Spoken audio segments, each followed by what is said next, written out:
Present. Ford. Wright. Present. Bradford. Present. Thornton. Morrison. Present. Brooks. Lowry. Avant. Chairman Whalen. Present. We have 7 present. Okay, we have a quorum today. Can we get approval of the minutes of the previous session without objection from January 13th, 2025? So moved. Okay, hear none. These minutes are approved. It's possible to give public comment and join the meeting in 2 ways: via the designated email account, boc.email@shelbycountytn.gov, or via phone at 901-222-1234. Madam Parliamentarian, will you please read the rest of the rule? Members of the public who desire to address the County Commission shall request permission by completing an appearance card, which will be given to the chair by a deputy. Members of the public shall be permitted to address the County Commission unless ruled out of order by the chair or denied the opportunity to speak by a majority vote of the commissioners present and voting. Please note that as it pertains to public comment, our rules of order set a limit of no longer than 3 minutes when recognized by the chair.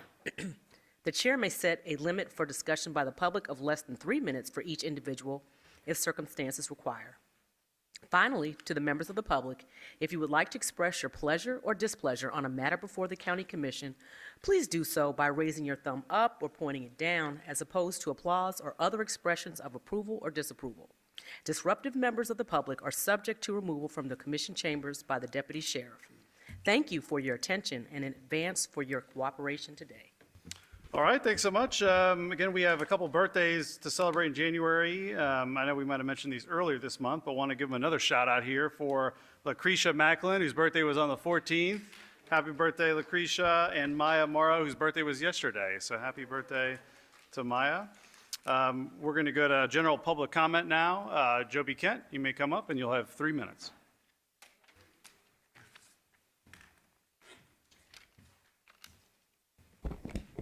Joe Kent, 5111 Flamingo. Thank you, Mr. Chair.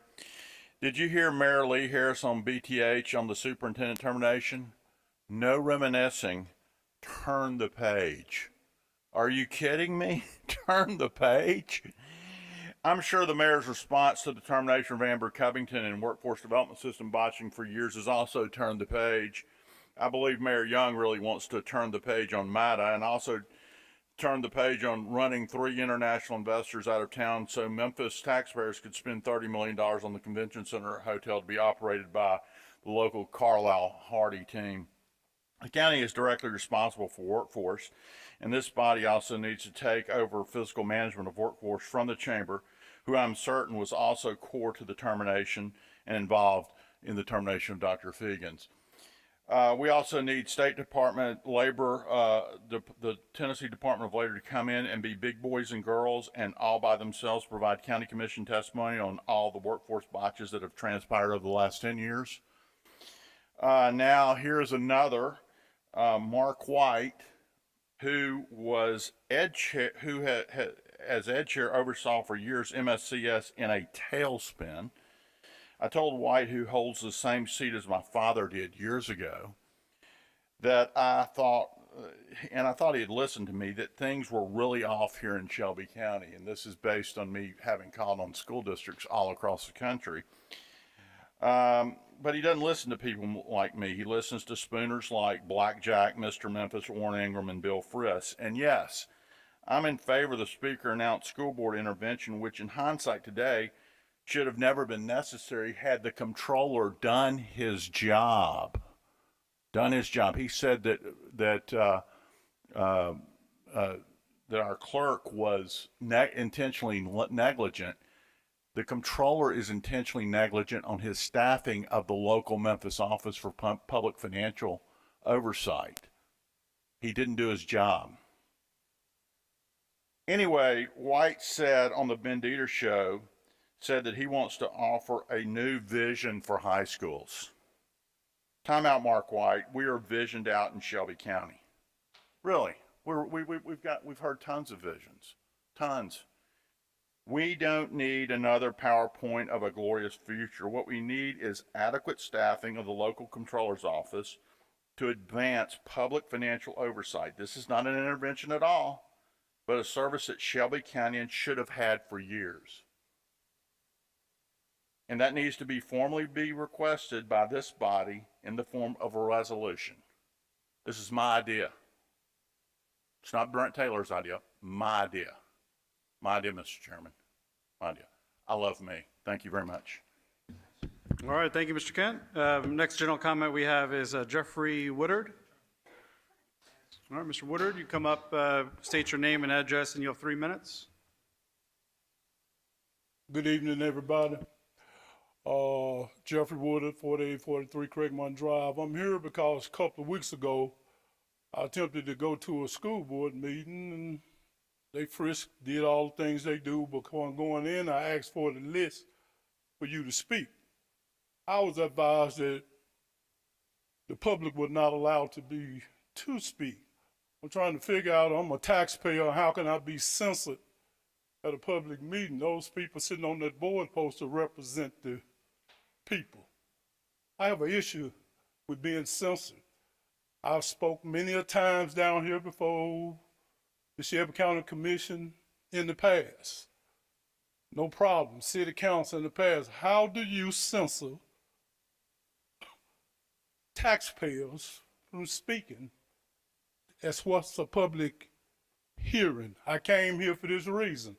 I understand there are boundaries and everything, but you all fund this, the money flows through you all.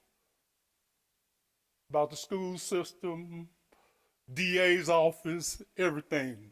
The money flows through here. So I came to where the money flow because the money talks. There's something seriously wrong with it. I don't know the superintendent at all, but I do know in the time she's been here, she's not the problem with the school system, because our school system has been probably 20 years or more in decline. I know that to be factual because I know Willie Fry graduated from Northside High School, and he was a Wall Street broker.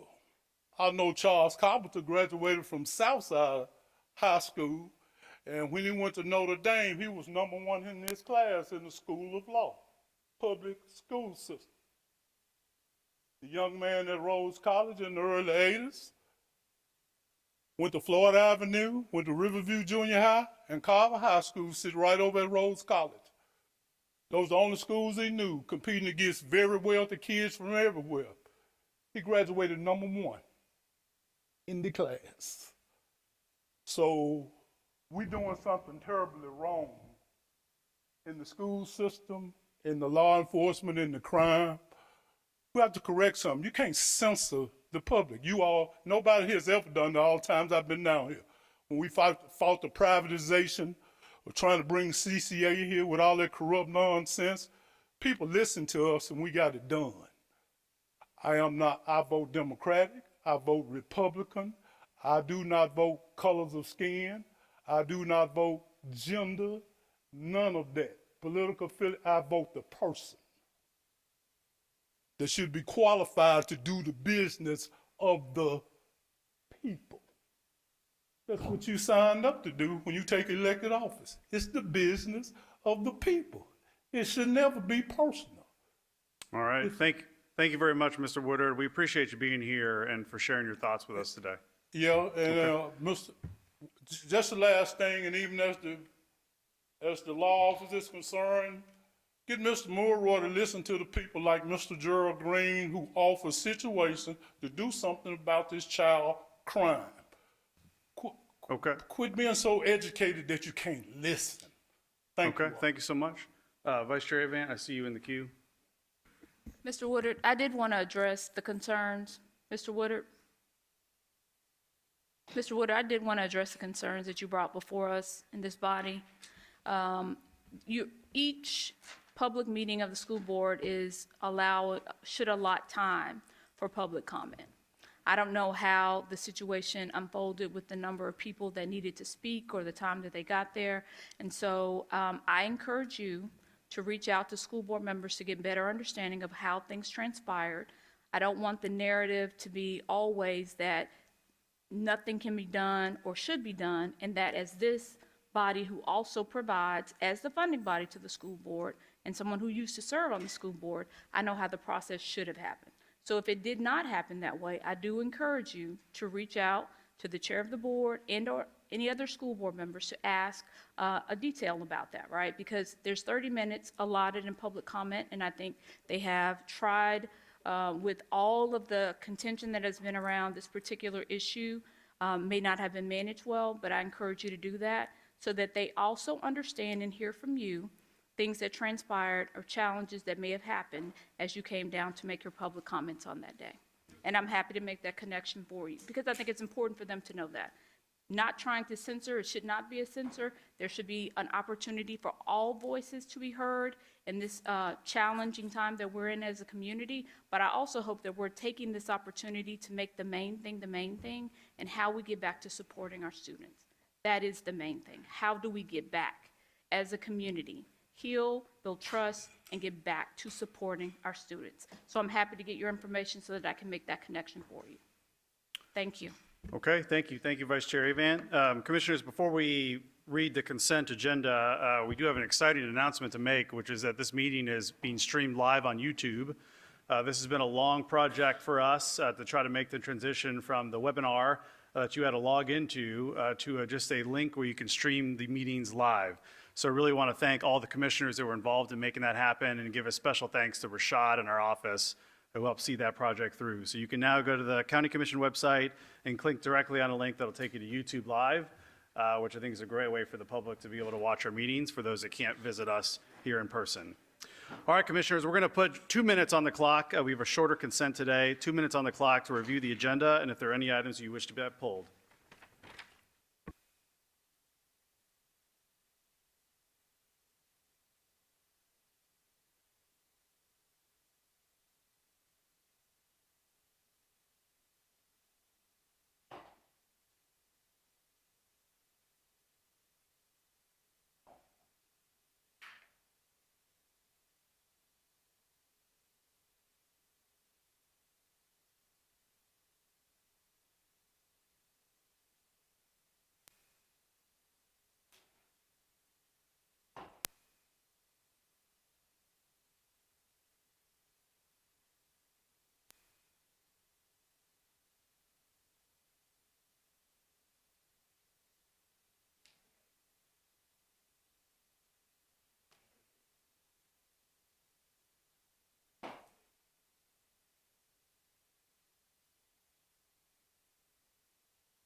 Okay, Commissioner Lowry.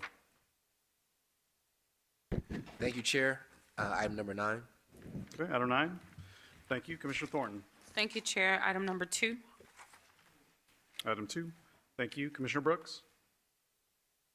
Thank you, Commissioner Thornton pulled the one I looked at. It's already been pulled? It's pulled. Okay, perfect. All right, Madam Parliamentarian, please read the consent agenda with the exception of the items pulled, which are items 2 and item 9.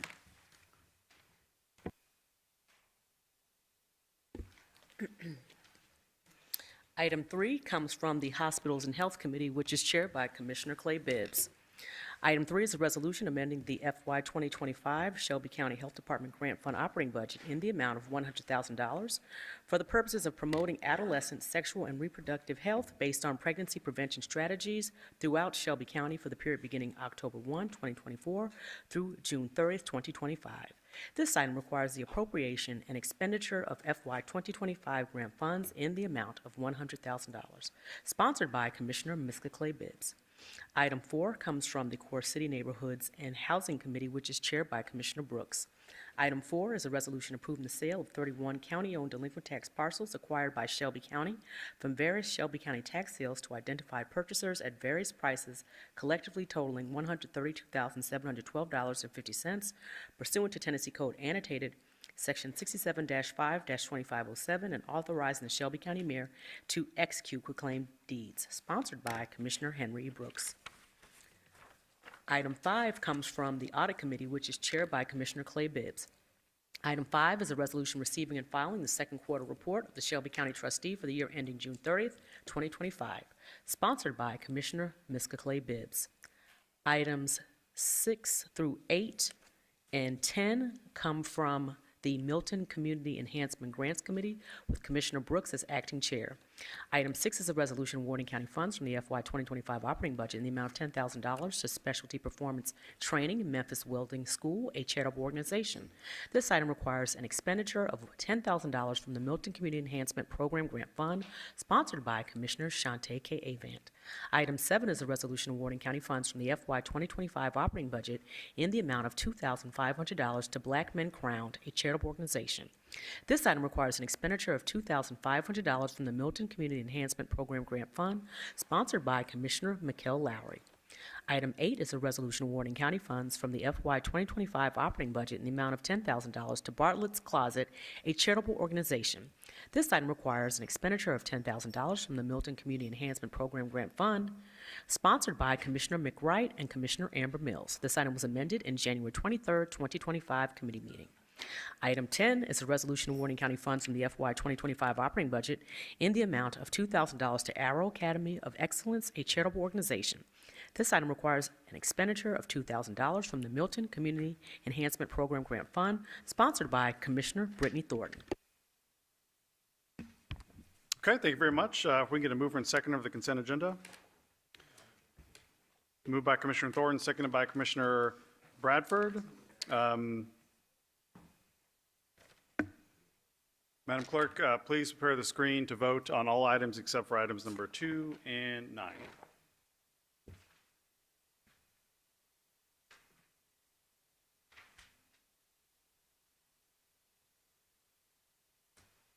All right, we can close the screen and record the vote.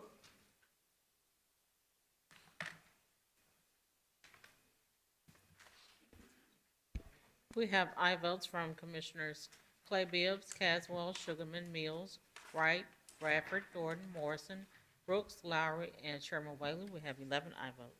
Consent passes. Item number 2. Item 2 comes from the Budget and Finance Committee, which is chaired by Commissioner Clay Bibbs.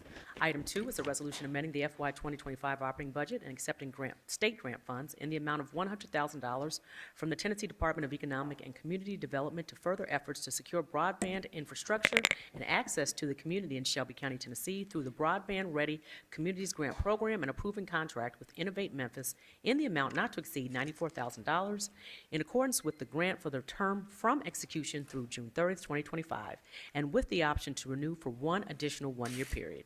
This item requires acceptance and expenditure of FY 2025 grant funds in the amount of $100,000, sponsored by Commissioner Miska Clay Bibbs. Item 2 is moved by Commissioner Bradford, seconded by Commissioner Lowry. Commissioner Clay Bibbs, can we have a committee report? This item came down with a favorable recommendation. Okay, thank you very much. This item is now before us. This item was pulled. Commissioner Thornton. Thank you, Chair. So I just wanted to hear more about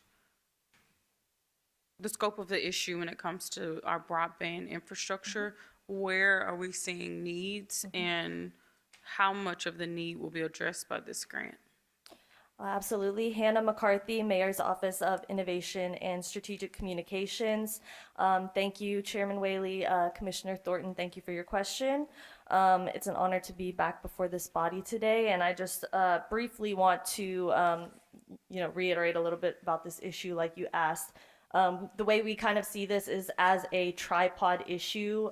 It has three fundamental pieces, which are the training element, the connection to internet service providers, and also those devices. So this is really focused on that third element of the tripod.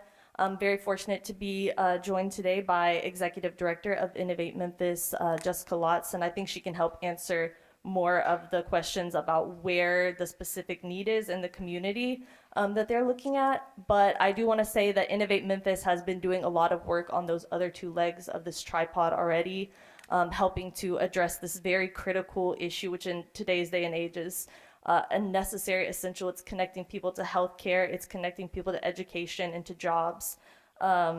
So to answer a bit more about your question about where in the community, kind of those more data-driven things, I'll turn things over to Executive Director Lotz. Good afternoon. Just to give the specifics of this grant. Sorry, would you just state your name and title for the record, please? Jessica Lotz, Executive Director at Innovate Memphis. So for the specifics of this grant, it is a non-competitive pass-through grant from the state to improve digital connectivity. In terms of what the budget for this $100,000 will go to, $80,000 is to purchase devices. When we put this together at the time, I'm sure prices have increased a little, but we thought we could get somewhere between 1,500 and 1,600 devices to deploy. And the other idea that we had for this is to partner with 8 nonprofits that are already doing either poverty alleviation work and or digital equity work on those other fronts like broadband signups and skill building. And so to work with them with clients that they're already serving that could benefit from devices to distribute devices that way. So who are the 8 nonprofits that you're working with? They have not been selected yet because we wanted to make sure we had approval for this first, but I can share what criteria we have in mind. So those are to prioritize partners that are already serving low-income families because they'll be more likely to be eligible for other services like free and affordable broadband. We also look at partners that are already providing some of those other digital equity services. So for those that are doing skill building, computer literacy, those types of things, or who are helping with broadband signups, this would be a way to add another resource to complete that whole puzzle that Hannah mentioned. We also thought about just, on a pragmatic level, who's going to have a lot of foot traffic and face-to-face interaction with clients, because it's just going to be easier to talk to them about what their needs are with this and be able to hand out devices that way. And finally, just those with dedicated staff and services that might have to do with social work, casework, things where you're already working with families to find out what they still need to be able to feel fully connected and supported. Okay. Commissioner Thornton? One more round. Thanks, Chair. Okay, so as I'm looking at this, I'm really just trying to listen for what areas you're going to target because it's not a substantial amount of monies. And I've seen data before that talked about Fraser and the Orange Mound communities being some of the least connected parts of the county. So have you isolated where you will target partners, or is this just a universal opening for all Shelby County nonprofits? Can you help us figure out how you're going to target this? Yes, I can share with you actually a map that we shared with Commissioner Sugarman at her request last week. We are looking at, I think it's Microsoft that has a really great digital equity dashboard, and you can use a lot of different criteria in it to decide what parts of the county would benefit the most. What we've looked at is where do you have the highest concentration of families and households that are below the poverty line or 150% of the poverty line, and then tie that with FCC and census data on the percent of households that don't have a device and don't have internet of any kind at their home. And so with those, you'll see that a lot of the areas with the highest need will be in North and South Memphis. But you haven't targeted. I mean, I'm assuming that the scope of the need is larger than what the funds can actually service. That's correct, yeah. So have you isolated where you plan to serve with the funds? I would say we'd probably prioritize organizations, nonprofits working in those two areas of town, and then ideally those that also have a mission to serve low-income families, ideally, in some cases at least, those that are doing that computer literacy work and/or broadband connection work so that we can get the most out of those limited resources. So because we're approving the funds today, it's kind of problematic to me to talk about what we probably would do. It would be great to know what, and this is coming from the Office of Innovation, if you could present to us something that specifically has a scope so that we can chime in. Because if ultimately you end up not serving my district, which I know is a high needs district, this will be the time for me to advocate. But you want us to pass or receive the grant funds on the hope that the people that I know should be included will be included. Is this a time sensitive item for you? I would just say, the sooner that we can move forward, the better, just to get the resources to families. But, if it'd be helpful, we'd be happy to commit to meeting with you to get your recommendations on nonprofits to work with on this. It's more so just trying to figure out areas that you're going to serve. We can come up with we have over 11,000 nonprofits in this ecosystem, right? So there's a plethora of nonprofits to work with. We just need to know where we're going to do the work. For my sake, I'm just going to make a motion to send this back to committee to get more specific, our next committee to get more specific information so that we can make sure that we're putting the monies to its best use. Okay, Commissioner Thornton has moved to refer this to committee, seconded by Commissioner Brooks. Can we do that without objection? Question, point of Commissioner order. Morrison? I'd like to hear from Ms. Lotz how that would affect what she's trying to do. Well, I would say, we are mainly interested in just being able to start the procurement process for this, because we know that's a big part, is just selecting a vendor and giving it enough time for those devices to be in an inventory that we can then distribute to people. And so that's just the thing that might take a while to do. I just didn't want to be premature and going ahead and try to recruit nonprofits before we got approval. It might just be a chicken and egg thing there, but if you would rather us, go back and decide on what those nonprofits are before the commission votes, then we understand. So with that, I'm going to object Okay, great. simply because I think time in government processes is a problem, and I'd like to see this move forward, and I thought the process sounded good and reasonable. Thank Okay, you. all right, thanks so much. All right, so Commissioner Thornton has moved to refer this to February 5th committee, seconded by Commissioner Brooks, objected by Commissioner Morrison. I think we could probably vote on this referral pretty quickly. But Commissioner Bradford, if you'd like to speak on the referral, and then we can take it to a vote. I just had a quick question on the date. You said February 5th. Is that the meeting when there's going to be a number of commissioners in D.C., or is that a different, or Nashville, or is that a different date? Because if we're going to try and work through this at committee level, I'd like for commissioners to be here, be able to do it. No, we've actually cleared that up. So February 5th is good to go. It had conflicted with our state day on the Hill, but that's since been moved. So there's no conflict there, okay? All right, Commissioner Clay Bibbs. Thank you, Mr. Chair. I did have a question regarding, is this time sensitive? Because I think we're receiving state funds. Is it a situation where we will not be able to receive the funds if we send it back? Just want to know about that before we have this vote about voting it up or down to go back. I'm not aware of what you may know better than me. Hannah McCarthy, Mayor's Office of Innovation and Strategic Communications. There is a deadline for expending those funds. The accepting is a bit more flexible. Can you say the deadline of when you have to have it spent? I would have to go back and look at that exactly, but it is sometime in 2026. Okay, all right, thank you. Vice Chair Avant. Thank you, Chair. I think questions, Commissioner Clay Bibbs actually asked the questions that I was interested in knowing, how time sensitive it is based on state funds. All right, thank you. Commissioner Brooks. Thank you. I heard her say earlier that it was not time sensitive. And the reason I did give a second to this is because this is just $100,000 for broadband-ready communities, which is not a lot of money. So I'm trying to understand exactly what we're supposed to do with this. Hannah McCarthy, sorry. Go ahead. Hannah McCarthy, Mayor's Office of Innovation and Strategic Communications. Thank you, Commissioner Brooks. I agree with you that 100,000 is a small amount of money, and we are trying to make do with, you know, what we have, because that is the maximum amount for this award from the state. $100,000 for this particular Broadband Ready Communities grant is the maximum award.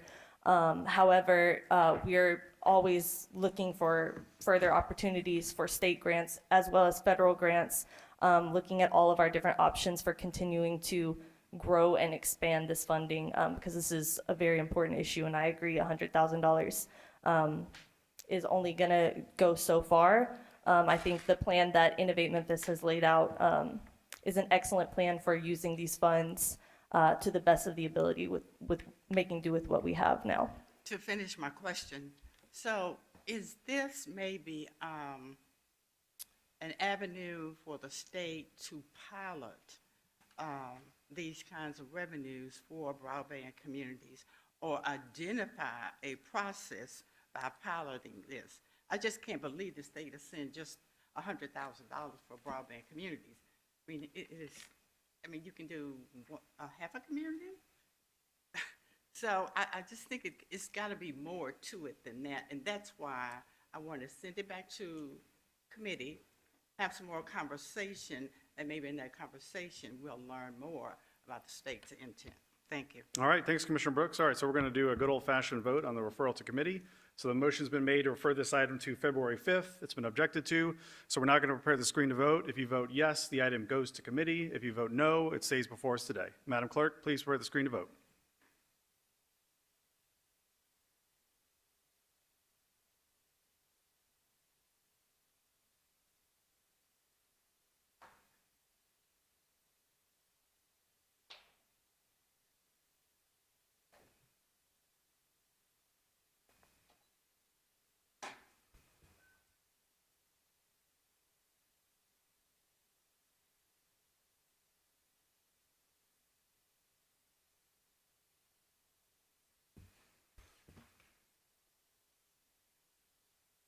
Okay, I think we can close the screen and record the vote.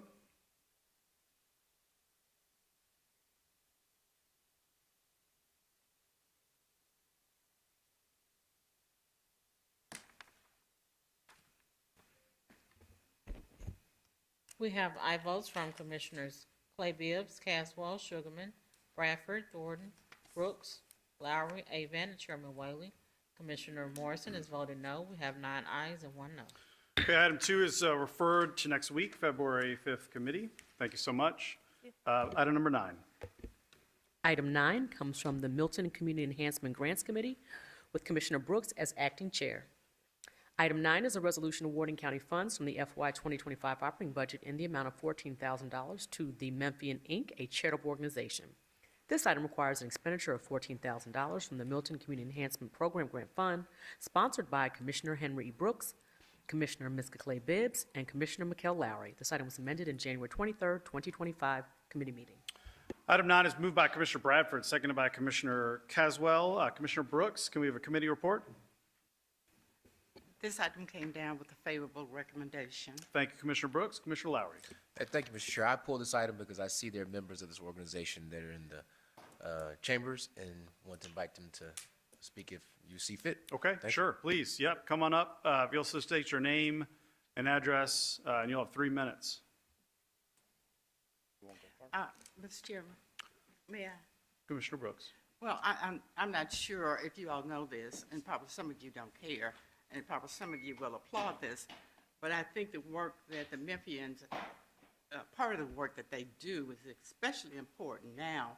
As of today, Donald Trump has removed any teaching about the Tuskegee Airmen from all Air Force academies. Thank you, gentlemen, for being here. Again, if you'll just state your name and address, and you'll have 3 minutes.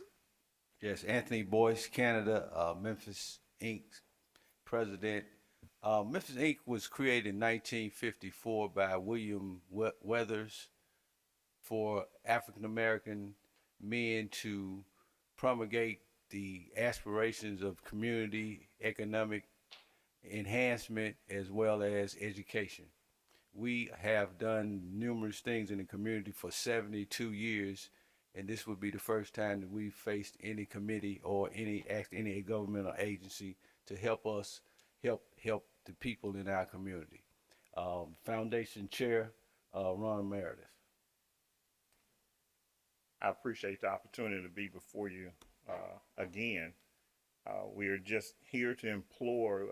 We were initially awarded $10,000, and a couple other commissioners agreed to add a few extra dollars to it, and we're hoping, and we're again coming before the entire committee. The Memphian is just a well-established community. Organization in the Memphis area. Dr. Canada's father-in-law is a Tuskegee Airman. We know Mr. Mabry well entrenched in the business community.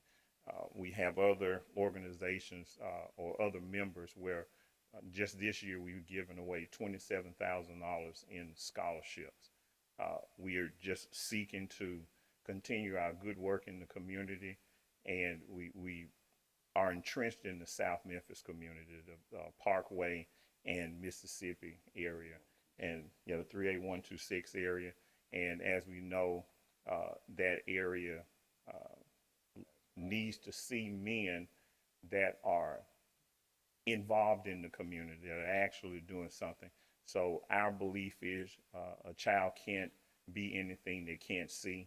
So we're in the process of expanding our reach in the community. There are other nonprofits in the area, such as Lemoyne CDC, that we're working on partnering with, and it's the Memphis Works as well. And Day Academy. So we're just seeking and imploring your help in allowing us to expand, and we'd like to thank Commissioner Brooks for allowing us this opportunity. Okay, thank you so much. We have a few commissioners that are in the queue here to speak with you. Commissioner Sugarman, you have the floor. Thank you, Chair. And so I just want to say this, come back again next year. I've already committed all of my money to some things that I'm working on in my district. Having said that, my uncle, Russell Hubert, was also a Tuskegee Airman. Ophelia Hubert, second cousin, she was one of the women who graduated from Hampton and went on to Nassau. And I'm sure some people have seen Hidden Figures, and so she was one of the Hidden Figures. And so we are seeing our history erased. And so that my point I'm trying to make is we need to advocate and continue to be role models in our communities, and to also to have our students, our children, to know of our history. Because when I was talking to my students today, for example, they were just in awe. And the whole time I was talking, they were looking up, verifying the information. They're like, oh my God, Ms. Sugarman, I did not realize all the history. Correct. And so having said that, it's, as a government teacher of 12th graders, it's such a disservice when the kids do not know where they come from and where they can go. So thank you for your work, and please come back next year. Thank you. Thank you, Commissioner Sugarman. Vice Chair Avant. Thank you so much for the work that you're doing, and warms my heart to hear that you all are working in South Memphis, and especially in zip code 38126, where there is so much need. One, really encourage you to think about some of the nonprofits that are also working with our younger students, those that are in elementary and middle school, and the opportunity to have you all mentor and provide this type of education to them, I think is invaluable. I'd also like to be added as a co-sponsor, and I'd like to amend and add $2,500. Oh, thank you. All right, Vice Chair Avant has moved to amend it by $2,500, seconded by Commissioner Sugarman. Can we do that without objection? Okay, hearing none, the new total now is $16,500. Commissioner Mills. Yes, I just wanted to state, first of all, my husband took Colonel Herbert Carter flying. He was fueling in Tuskegee and met him there, and they went flying, which is one of the coolest stories my husband has ever told me about. Right. And I also would like to say that when the Tuskegee Airman history was only paused for 24 hours and has since been resumed. So it's no longer halted. So it's being taught now. Thank you. Okay. All right, thanks, Commissioner Mills. So we now have an amended total of 16,500. Madam Clerk, please prepare the screen to vote on item 9 as amended.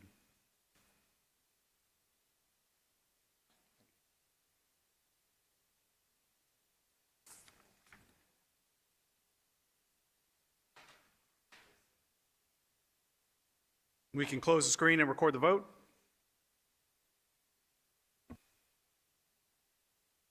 We have aye votes from Commissioners Clay Bibbs, Caswell, Sugarman, Mills, Wright, Bradford, Thornton, Morrison, Brooks, Lowry, Avon, and Chairman Whaley. We have 12 aye votes. Item number 9 passes. Item number 11. Item 11 comes from the Land Use Planning, Transportation, and Code Enforcement Committee, which is chaired by Commissioner Avant. Item 11 is an ordinance first reading, joint ordinance with the City of Memphis, Tennessee, adopting the 2018 edition of the International Code Council International Energy Conservation Code, and providing for its implementation by amendment to the Memphis and Shelby County Building and Residential Codes, sponsored by Commissioner Shante K. Avant. All right, we need a mover and seconder on item 11, please. Moved by Commissioner Bradford, seconded by Vice Chair Avant. Vice Chair Avant, can we have a committee report? Yes, Chair, this item came down with a favorable recommendation. Okay, thanks so much. Director Zena, good afternoon. Excuse me, Chair. Good afternoon, Sorry. Commissioners. Real quick, could we maybe read all 3 of these together as one item, just to speed things along, if Director Zena doesn't have an issue speaking to all 3 of them at once, since this is first reading of the ordinance? Okay, if we've got no objection, we can read 11, 12, and 13 all together. Okay, hearing none, Madam Parliamentarian, please read item number 12.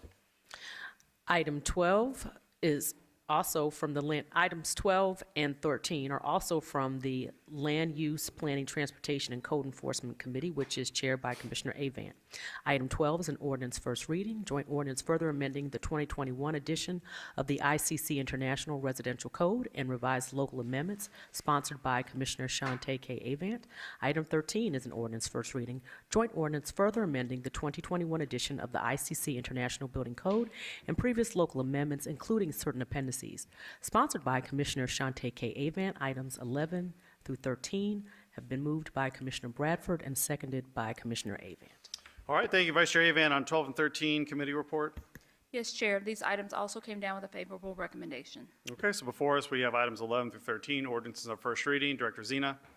Thank you, Commissioner Whaley. John Zena, Planning and Development.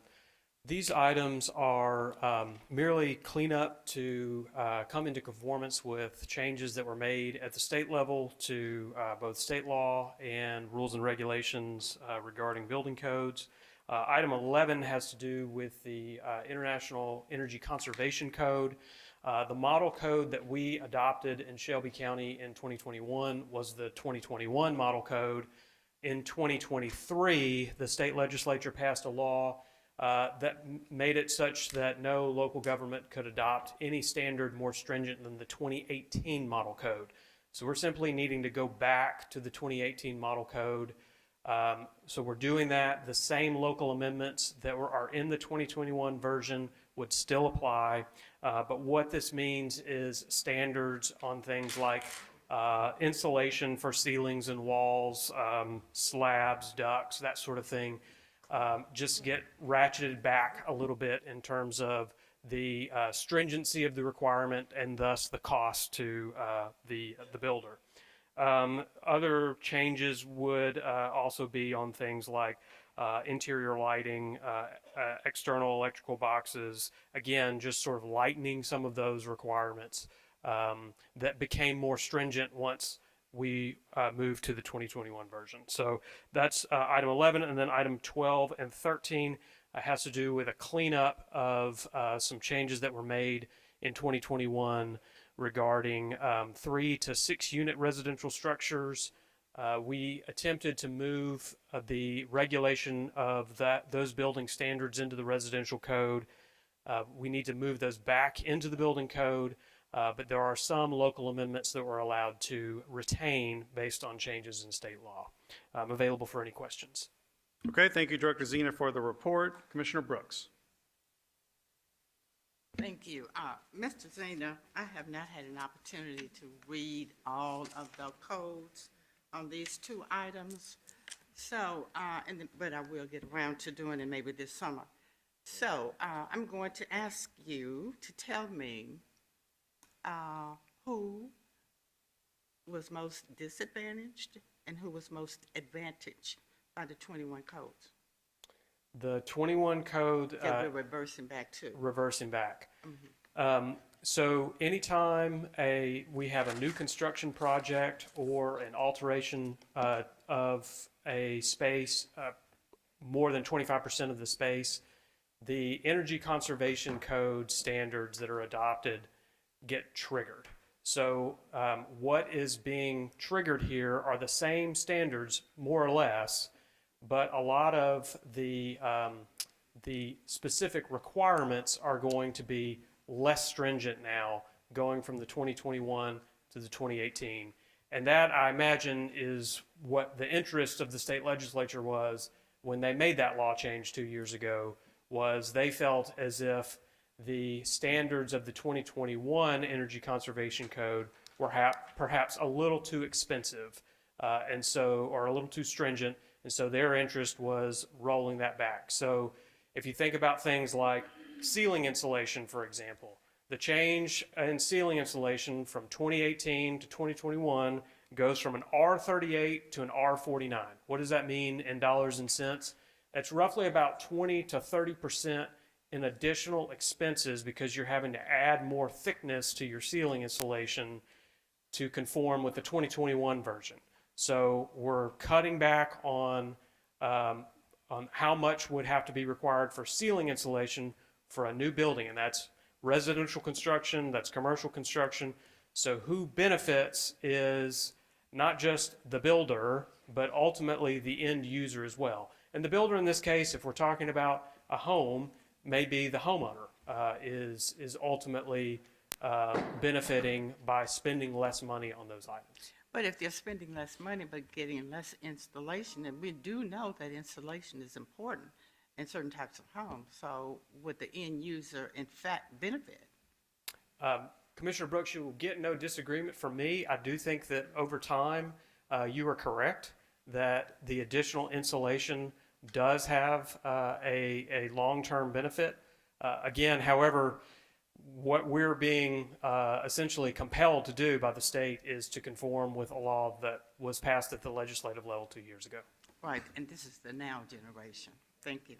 All right, thank you so much, Commissioner Brooks. We have a comment card. Thank you, Director Zena. We have a comment card from Rick Bennett. Mr. Bennett, if you want to come on down, state your name and address, and you'll have 3 minutes.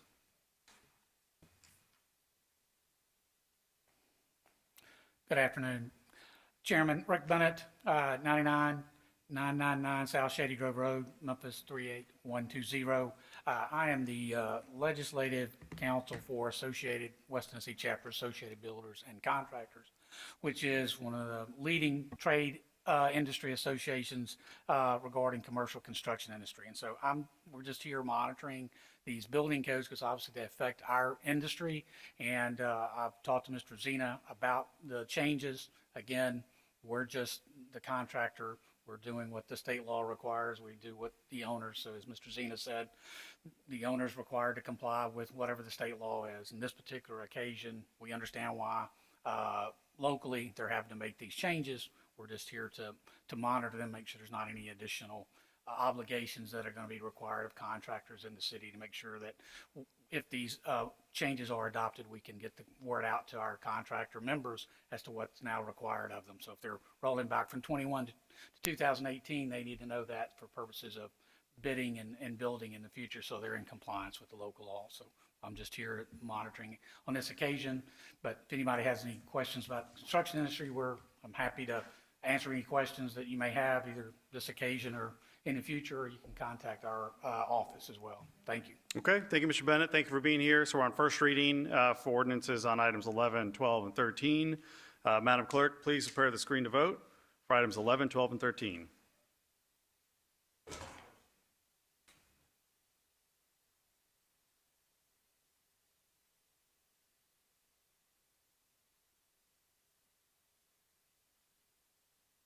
We can close the screen and record the vote.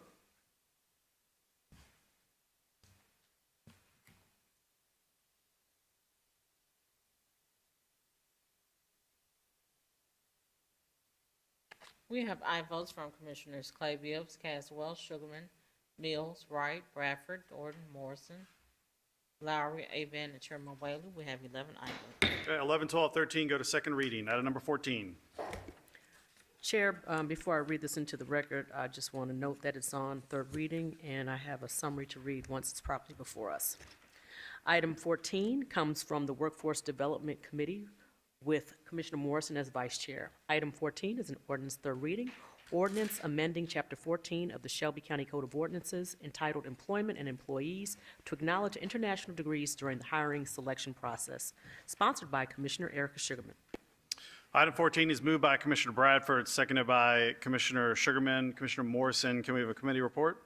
Yes, thank you. This comes down without a recommendation. Okay, thank you. Madam Parliamentarian, please read the summary. The summary for this item is as follows. This ordinance amends the Code of Ordinances chapter entitled Employment and Employees to establish procedures in the hiring process for consideration of applicants with an international foreign college degree. An international foreign college degree is defined in the ordinance as a degree conferred by an institution of higher education located outside the borders of the United States. This ordinance requires the Human Resources Department to acknowledge degrees obtained from accredited institutions outside the United States for employment purposes within county government. This item requires a simple majority vote of the Board of County Commissioners for adoption. Okay, thank you so much. Commissioner Caswell. I'd just like to be added as a sponsor. Second. All right, Commissioner Caswell is moved to be added as a sponsor, seconded by Commissioner Sugarman. Can we do that without objection? All right, hearing none, Commissioner Caswell, you are on as a sponsor. Thank you. Commissioner Sugarman. Thank you so much, Chair. And so I just want to reiterate what I have been saying all along. In these times that we live in, and we have individuals coming from different countries with their degrees, and so many times they may be overlooked as far as getting equitable pay. My stepmother, who inspired me to write this, she was from Germany, and she had a degree. However, it was not recognized by Shelby County government at the time. And so I would always hear her stories complaining about, how many years she's put in and she's not getting what, she deserves and so on and so forth. But also, with this shortage of teachers. And so when teachers come in with their degrees, they should also be given an equitable pay that dictates by their degree. But of course, these degrees from other countries will be vetted, and the cost is not a cost to the county government.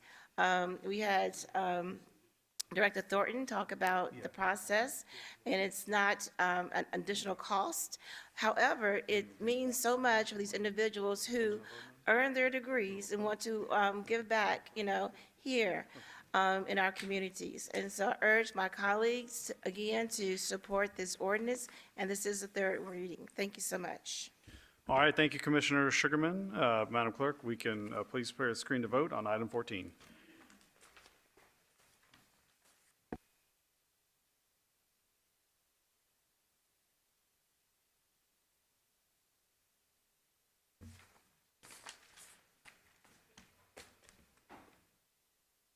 All right, we can close the screen and record the vote.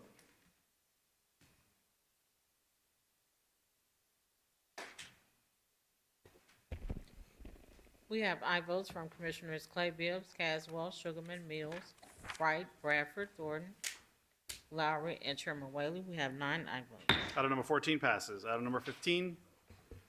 Item 15 comes from the Budget and Finance Committee, which is chaired by Commissioner Clay Bibbs. Item 15 is a resolution approving a contract between Shelby County government on behalf of the Juvenile Court of Memphis and Shelby County, Tennessee, and Port Olathe to provide the Parent Leadership Training Institute PLTI program, which is free to any parent or caregiver in Shelby County in the amount of $178,958. Said contract shall commence upon execution through June 30th, 2025, with the option to renew under the same terms and conditions upon county commission approval. This item requires the expenditure of juvenile court judges' funds that were reallocated from the fiscal year 2024 Sheriff's Office to the juvenile court judges operating and maintenance FY25 budget from the opioid settlement funds in the amount not to exceed $178,958. Sponsored by Commissioner Charlie Caswell, this item was substituted in January 23rd, 2025 committee meeting. Okay, thank you. If we can get a mover and seconder. Moved by Commissioner Lowry, seconded by Commissioner Bradford. Commissioner Clay Bibbs, can we have a committee report? This item came down with a favorable recommendation. Okay, thank you. Commissioner Brooks. Thank you, Mr. Chairman. Are there any presenters here that can answer some questions about this program? I do have, so Commissioner Brooks, I do have 2 comment cards on this, so I don't know if that's separate from what you're referring to. I have a comment card Well, if from. you'd like to have the public comment first, that's fine with me. I just want to make sure there may be a different set of people. So this is Dion Stovall and Stephanie Jones. Okay, so when I call you up, so I'm going to have them come up per the public comment, if that's okay, Commissioner Brooks? Because I think that's who you're referring to, and then we can ask some questions after they finish. So the first up is Dion Stovall.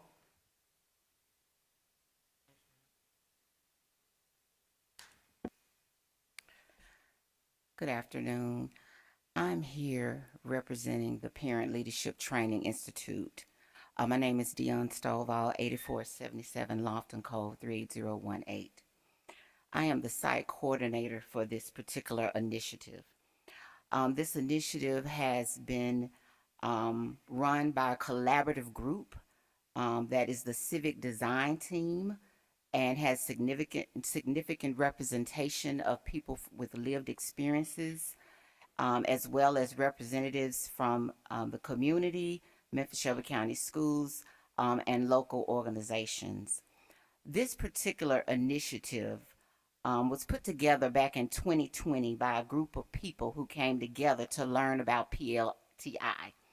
It is a national organization which is affiliate throughout the country, and they invited our program to the table hugely because of the available resources and capacity of the different organizations that we work with. And so this group voted on who would be the best fit to implement the program, and Port Elise, specifically the Early Success Coalition, was chosen in large due to our experience bringing together collaborative groups. I'm standing here, but the last time I was here, I was asked to read what was on my button, and it says Parent Leadership, Healthy Democracy, Racial Equity. And I've been in education 30 plus years, specifically working with parents and families. I've worked with a lot of parent programs, but this particular program, it is evidence-based. It is a 2-generational program, but what makes this particular initiative different, it prepares and educates parents on how to be the voice that they need to be, not only for their community, but helping them to understand how they are leaders in their homes and how that manifests itself into the community. These particular parents, there are 62 that have gone through the cohort of 21 weeks for 3 hours, and we have 62 graduates who are still a part of this initiative. And we shared data the last time we were here, but these particular parents are now in positions that they weren't in before. They are active and not just involved, but engaged in their children's school. They have gained additional steps in terms of how to show up at meetings, how to show up at their child's school. Many of them have even gained careers as a result of going through this leadership training. They didn't know who their district leaders were before. Now they know. They know how to show up to a school board meeting and put social emotional intelligence over emotions. And so this is a transformational initiative that I am standing before you, asking you to take note of how this can change the trajectory of where we see our parents now and where they can be in terms of creating a strong, healthy parent coalition. Okay, thank you. Thank you so much, Ms. Stovall. We have a few commissioners. If you have questions for this speaker, Commissioner Sugarman. Thank you, Chair. And as a classroom teacher, over 26 years, my colleagues and I have observed that the difference between an honor student, a child that's in the optional program, and a child that's in traditional is not because one's smarter than the other, but because of the parent involvement, Yes. that is a huge component of a child's success, not only in the classroom, but outside of the classroom. And so, having said that, and I see the attorney just walked away, and so to the attorney, through the chair, I just want to make sure that there is no ethical issue about me voting, because my brother is Juvenile Court Judge Sugarman, and I am going to vote on this, but I want to make sure that the audience, that the listening audience knows there's no conflict of interest. Attorney Ingram, through the chair. Okay, Attorney Ingram. Marcy Ingram, Legislative Council. Commissioner Sugarman, there is no conflict of interest with your voting on item number 15. Okay, thanks so much. Commissioner Thornton. Thank you, Chair. I just want to, as always, just acknowledge Ms. Stovall. I've had the opportunity to meet multiple of the cohorts, and it's just a really, really cool initiative that is equipping parents with skills and advancing their desires. If you haven't attended one of their courses, then I really encourage you to just stop by.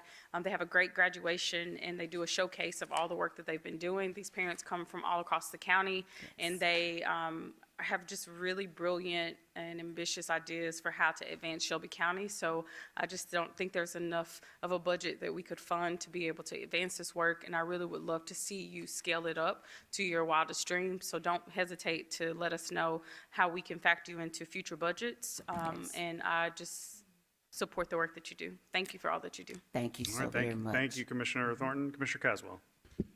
Thank you, Chair. And again, Ms. Stovall, thank you for the work that you do. One of the reasons why, too, and I know this came out of the original funding to juvenile court because of the holistic wraparound approach of many factors in that. But this particular one jumped out at me because of the data when we did our public safety ad hoc committee that talked about 70% of the children that come through child support, Department of Children's Services at that early age end up in our detention center later in life. And so when them parents are coming through the Department of Children's Service into child support to now be connected with this program could be that tool in the toolkit that can prayerfully mitigate them ending up in that detention center later. So this is one, again, I'm with the colleague, Commissioner Thornton, because I've been able to come to some of the graduation, watch and interact with those parents as advocates in their community after they graduated from this program. It was a game changer in Fraser for those parents that I saw come out of that program, as well as when I attended the one in Orange Mound to see what those parents received from this. And so now to know that it's a tool in the toolkit for those parents coming through juvenile court, I know that it's going to only help them turn that trajectory that many of them failed because they didn't have a parent to parent them. And you know this from your work doing this for a long time. So again, that's why I support this, and I just hope that our colleagues support it as well. Thank you. Thank you. All right, thank you, Commissioner Caswell. Commissioner Brooks. Thank you, Mr. Chairman. I appreciate you coming. Ms. Stovall, I don't know you, but I hope to have an opportunity to have come and see your program in action. My main question is, I want to know if and how your program, the Parent Leadership Training Institute, yes. How do you, or if you empower parents to be responsible for the educational success of their children? And if your program does that, what does that look like? Well, I brought two parents with me, if you would allow them to speak on that, but. Hold. No, before you bring the parents, I need to know your. Absolutely. From the, I guess, the program's decision maker. Yes. The person that does the work, put the program together. What components did you put together that will equal empowering parents to be not engaged or involved, but responsible for their children's success? Absolutely. Well, during their 20-week intensive, they undergo an orientation, a retreat about how to be a caring community.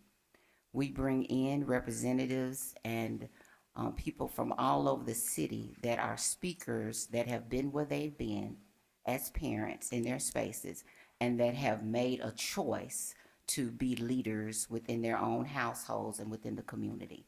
So the first thing is they get to hear people just like them who've been where they are to show that it can happen. After we do that, after the 2-week retreat, they go into a curriculum.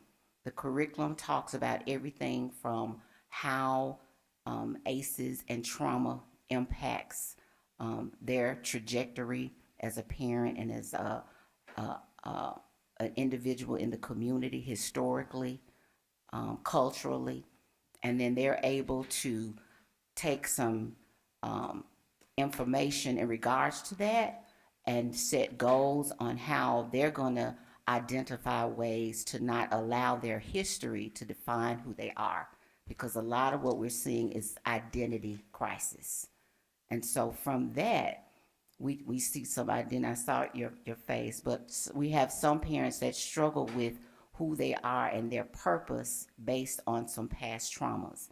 So we do a ACEs trauma session in reference to them identifying and acknowledging and then moving forward in terms of healing and restoration.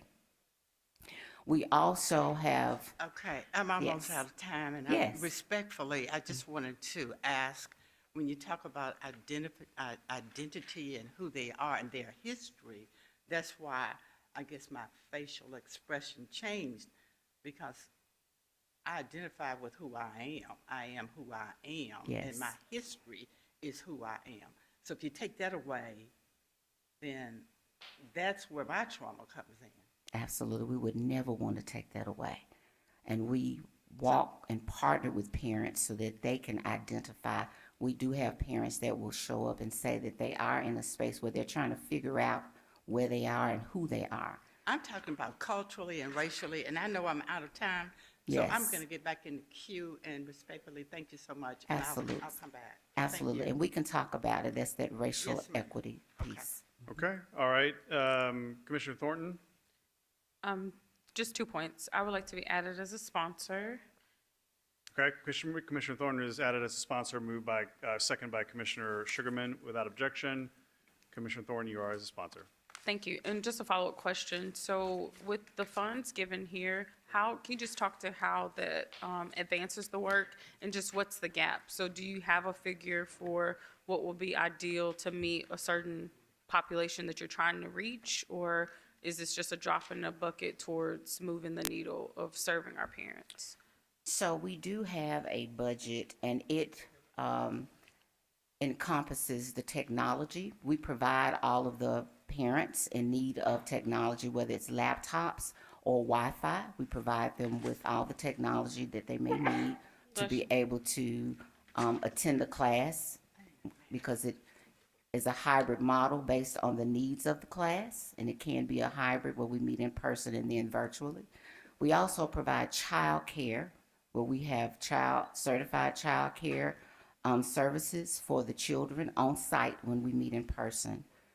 We also provide DoorDash or Uber, so transportation for parents to attend the class, as well as meals when we meet in person for every class.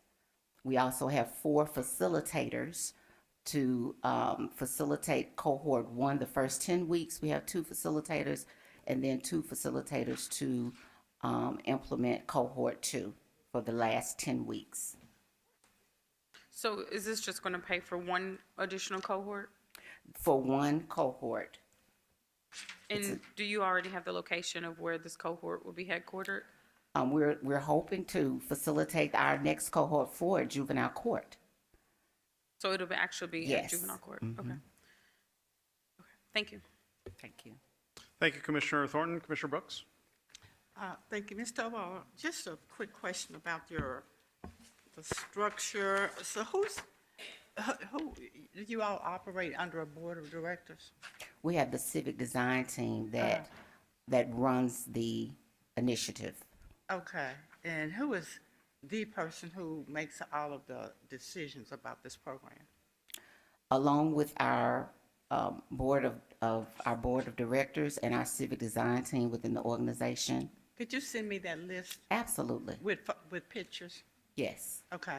And lastly, I'm real concerned that parents have the model, the role model in front of them that they can identify with, and that what's presented to them is not something that is foreign, but it's something that they can relate to, which would be more of an incentive for them to want to change. But I see a lot of organizations who find their incentive in groups who have had some issues with parenting or truancy among their children and so forth, and that incentive is capitalism. It's dollars and cents. So it's not really about the program itself. They just throw some stuff together to check out the boxes.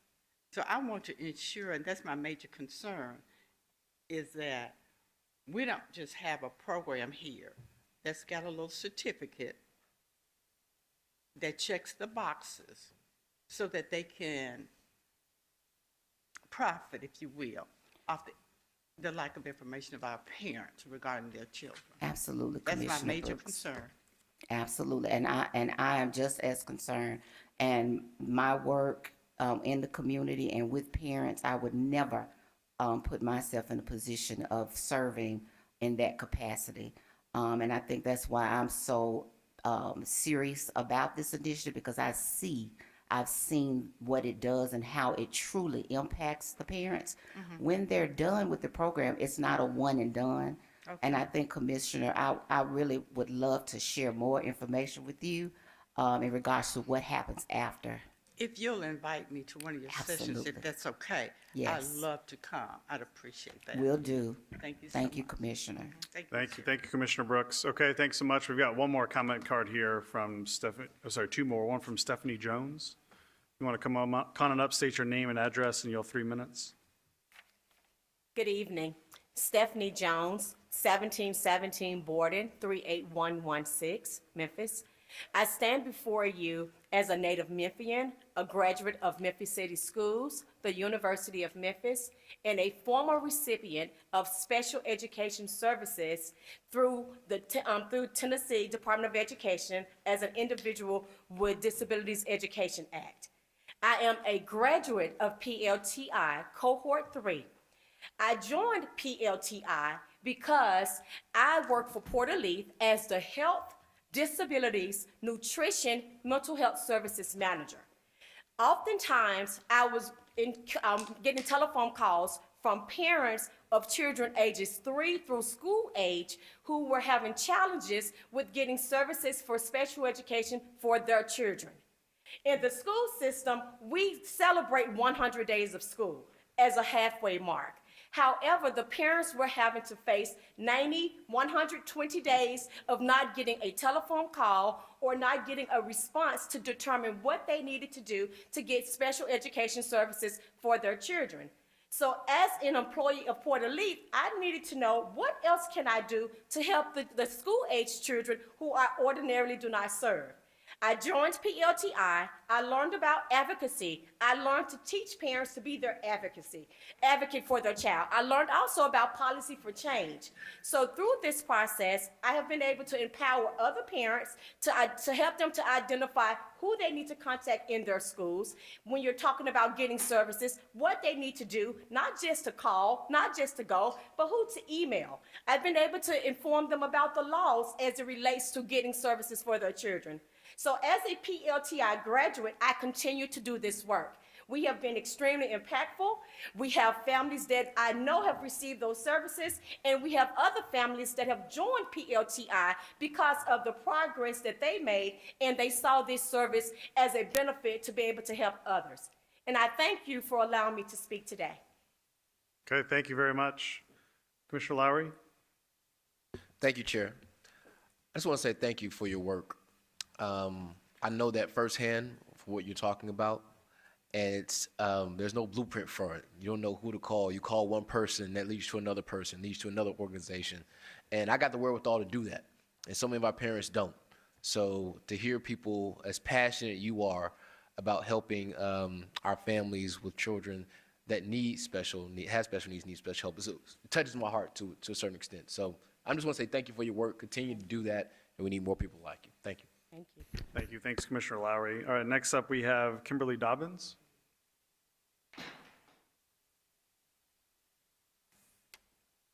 State your name and address. You have 3 minutes. Good afternoon. My name is Kimberly Dobbins, 4551 White Box Street, 38109.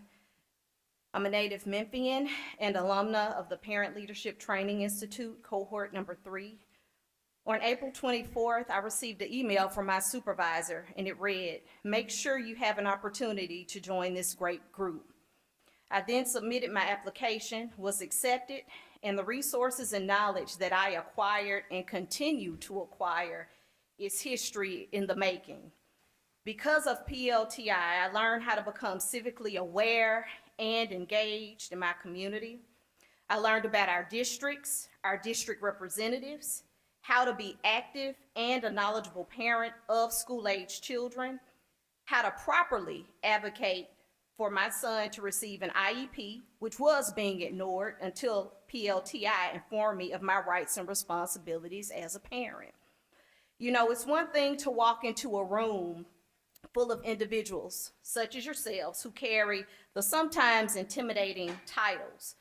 But after completing PLTI's 8-month training, I, along with my fellow cohorts, am prepared to use my voice and knowledge to transform our community for the betterment of our children, our families, and our city. In close, one of our PLTI mottos is a Dr. Seuss epithet. It says, "Oh, the places you'll go, you'll be on your way up. You'll be seeing great sights. You'll join the high flyers who soar to high heights." Since PLTI, I graduated from the University of Memphis December 2024, majoring in Child Development and Family Studies. And I now encourage other parents to take advantage of this extraordinary leadership training initiative of Memphis, and I urge you to please invest in PLTI. One more thing, Ms. Commissioner Brooks, I know you were speaking about organizations, and sometimes organizations, Memphis has over 20,000 nonprofits. And my thing is, if every organization did what they said they're gonna do, Memphis will be in a better situation than it is now. I can honestly say the Parent Leadership Training Institute is not about checking off boxes. It is a very rigorous program, but it's not intimidating because they have the staff that encourages and supports parents along the way. And they also have a very passionate staff, and all of our facilitators were very passionate. And that's all I have to say. Thank you for your time. Thank you, Ms. Dobbins. All right, Commissioner Brooks, this is your 3rd time in the queue. If you can limit it to 1 minute. Thank you, and I appreciate those comments. You're absolutely right. I just wanted to know from you, how do you get your referrals from parents? What does your outreach and engagement look like in terms of reaching out to parents? Do you have a network, or do you have an avenue of engagement that you use? So let me be clear, I do not work for Porterleaf. I was one of the participants in PLTI. Okay. But being an alumna of PLTI, I encourage individuals that I know. And now, since I'm working for a nonprofit and dealing in case management, I do urge my parents How did you find out? I'm sorry, I'm not trying to interrupt, but my time is running out. How did you find out about this Leadership Institute? Through my employer. Through your employer? Yes, ma'am. So, Ms. Stovall, how do you all reach your parents that you want to help? I'll get back in the queue. The civic design team that I mentioned before are made up of various stakeholders, nonprofits, different organizations in the city. But the Early Success Coalition, which is the arm where the Parent Leadership Institute falls under, serves Okay. prenatal to age 8. And Is so the school we, system yes, one of your ma'am. stakeholders? Yes, ma'am. Okay. And Okay. so we extend our reach to all of those entities serving that prenatal to age 8 group so that we can reach them at the earliest intervention. Okay. Okay, all right. Thank you all very much. Madam Clerk, we're ready to vote. Please prepare the screen to vote on item number 15.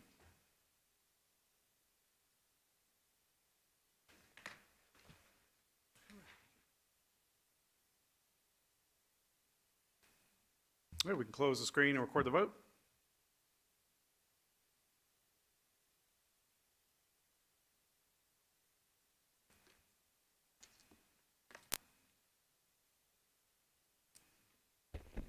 We have aye votes from Commissioners Clay Bibbs, Caswell, Sugarman, Wright, Bradford, Thornton, Lowry, Avon, and Chairman Whaley. Commissioner Brooks has abstained. I have 9 ayes and 1 abstain. Item 15 passes. Thank you all very much. Item 16. Item 16 comes from the General Government Committee, which is chaired by Commissioner Brooks. Item 16 is a resolution approving program guidelines for the Board of County Commissioners Commission Summer Youth Program, sponsored by Chairman Michael Whaley. This item was sent down without recommendation in January 23rd, 2025 committee meeting. Item 16 is moved by Commissioner Bradford, seconded by Commissioner Sugarman. Commissioner Brooks, committee report, please. Yes, it came down without recommendation. All right, thanks so much.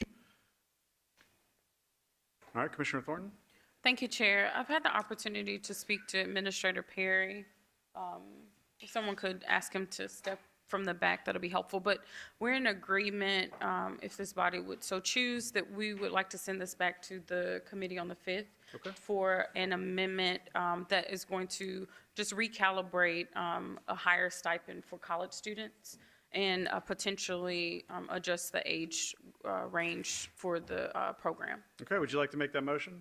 I would like to make a motion for us to send this to the committee on February 5th. All right, Commissioner Thornton has moved to refer to committee February 5th, seconded by Commissioner Sugarman. Can we do that without objection?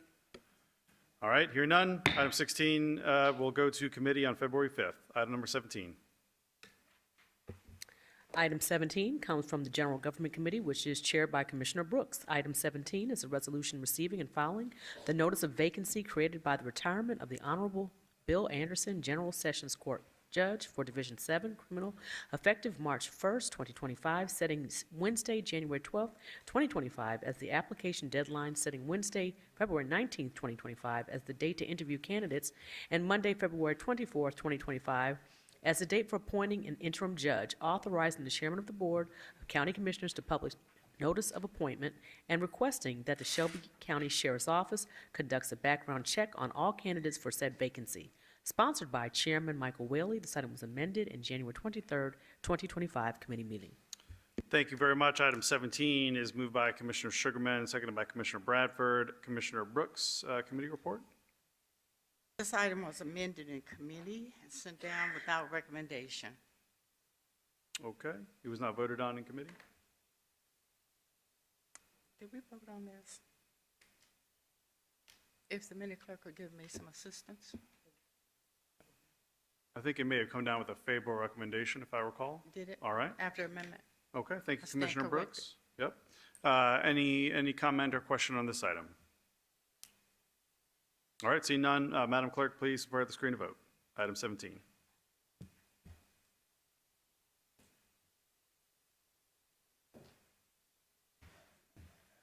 Please close the screen, record the vote.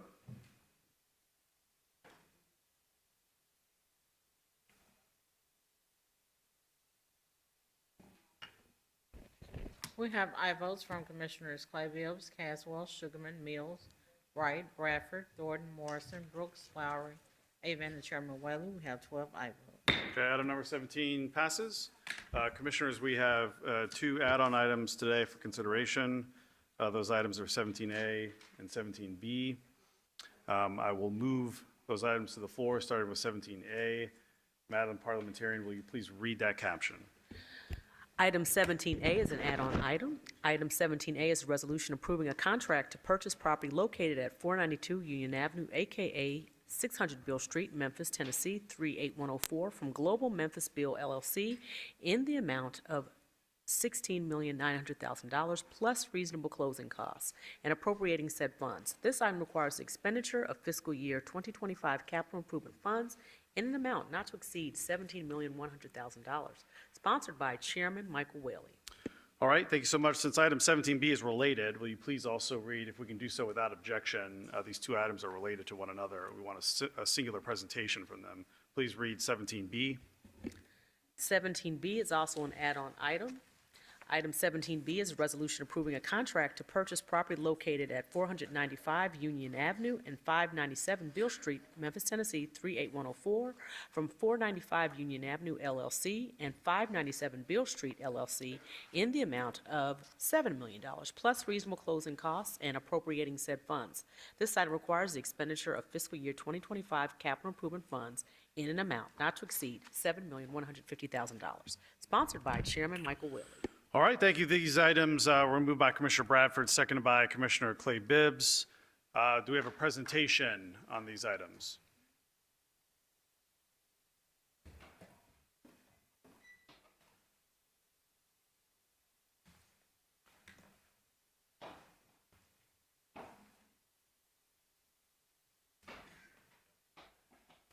All right, good afternoon, Dr. Coopwood. So if you would, please give us an overview presentation on these items. And since we're talking about expenditure of the capital improvement budget, if you could please explain how these amounts fit within the allocated fiscal year 25 capital budget that was passed by this body. If you need the administration's assistance, they should be able to do that as well. But I'm going to turn the floor over to you, and then we're going to be able to have a time to ask questions as well. Thank you, Chairman Whaley. Can I just ask, are there slides loaded? Okay. Reginald Coopwood, President, CEO, Regional One Health.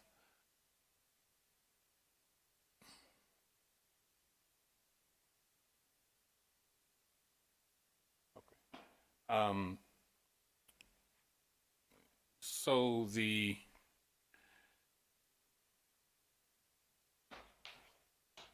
the handouts that were provided, are they available? All right, Dr. Coopwood, I've got a printed copy here of this presentation. Yeah. So really just wanted to go over the parcels that are talked about. Regional One Health, as you know, are aware, has been planning to rebuild the hospital.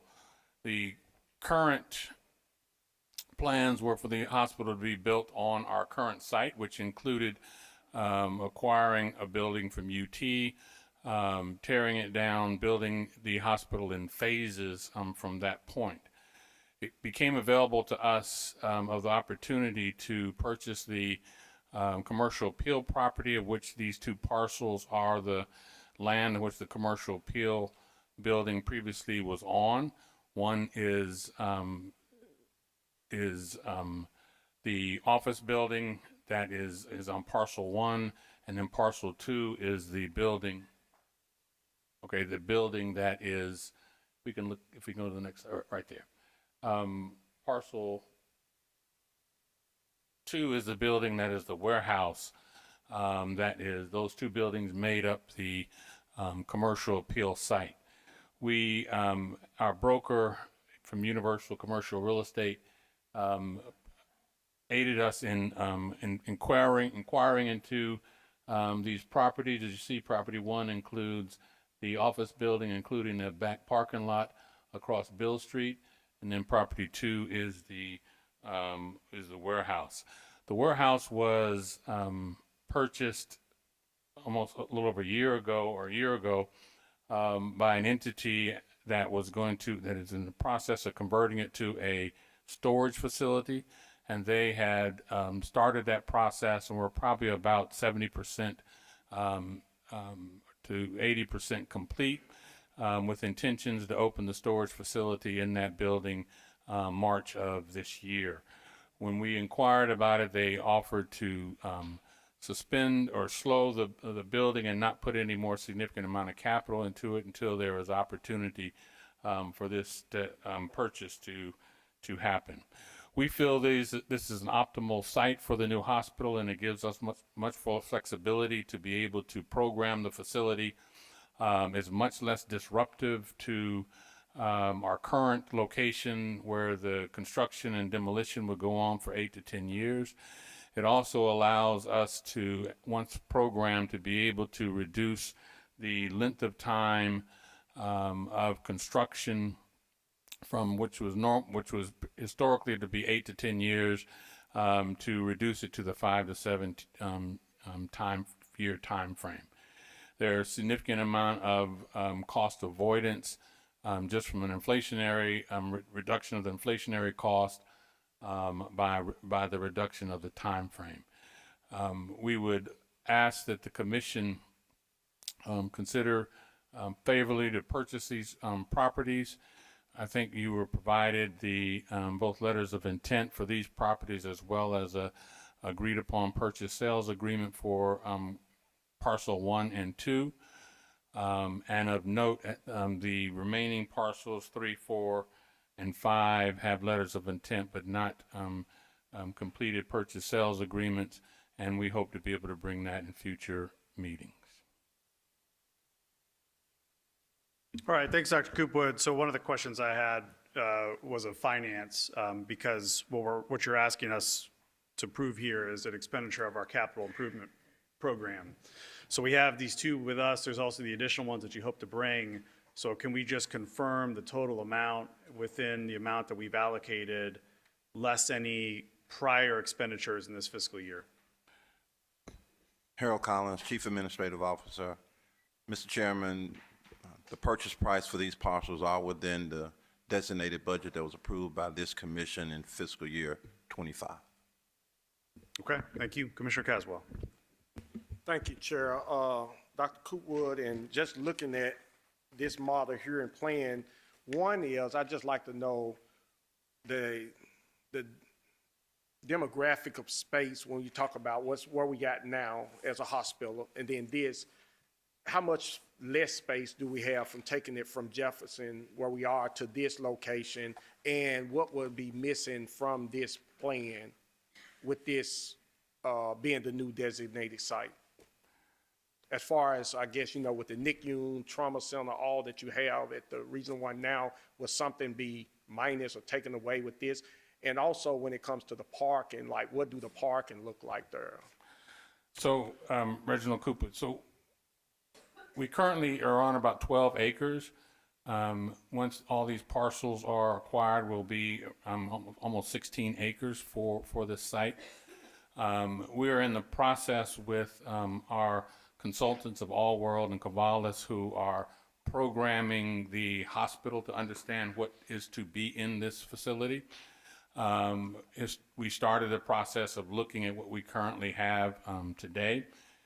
The current or historic process that we had with doing a multi-phase rebuild of the facility was going to be very difficult for us to include the trauma center in phase 1, which would have putting the trauma center out about 5 or 6 years into that build. We will work with our programmers and ultimately the architects and engineers, once they are selected, to understand the high priority that we provide in this community around trauma, high-risk OB, and neonatal services. So we will push to make sure that this is included within the earlier phases of this design.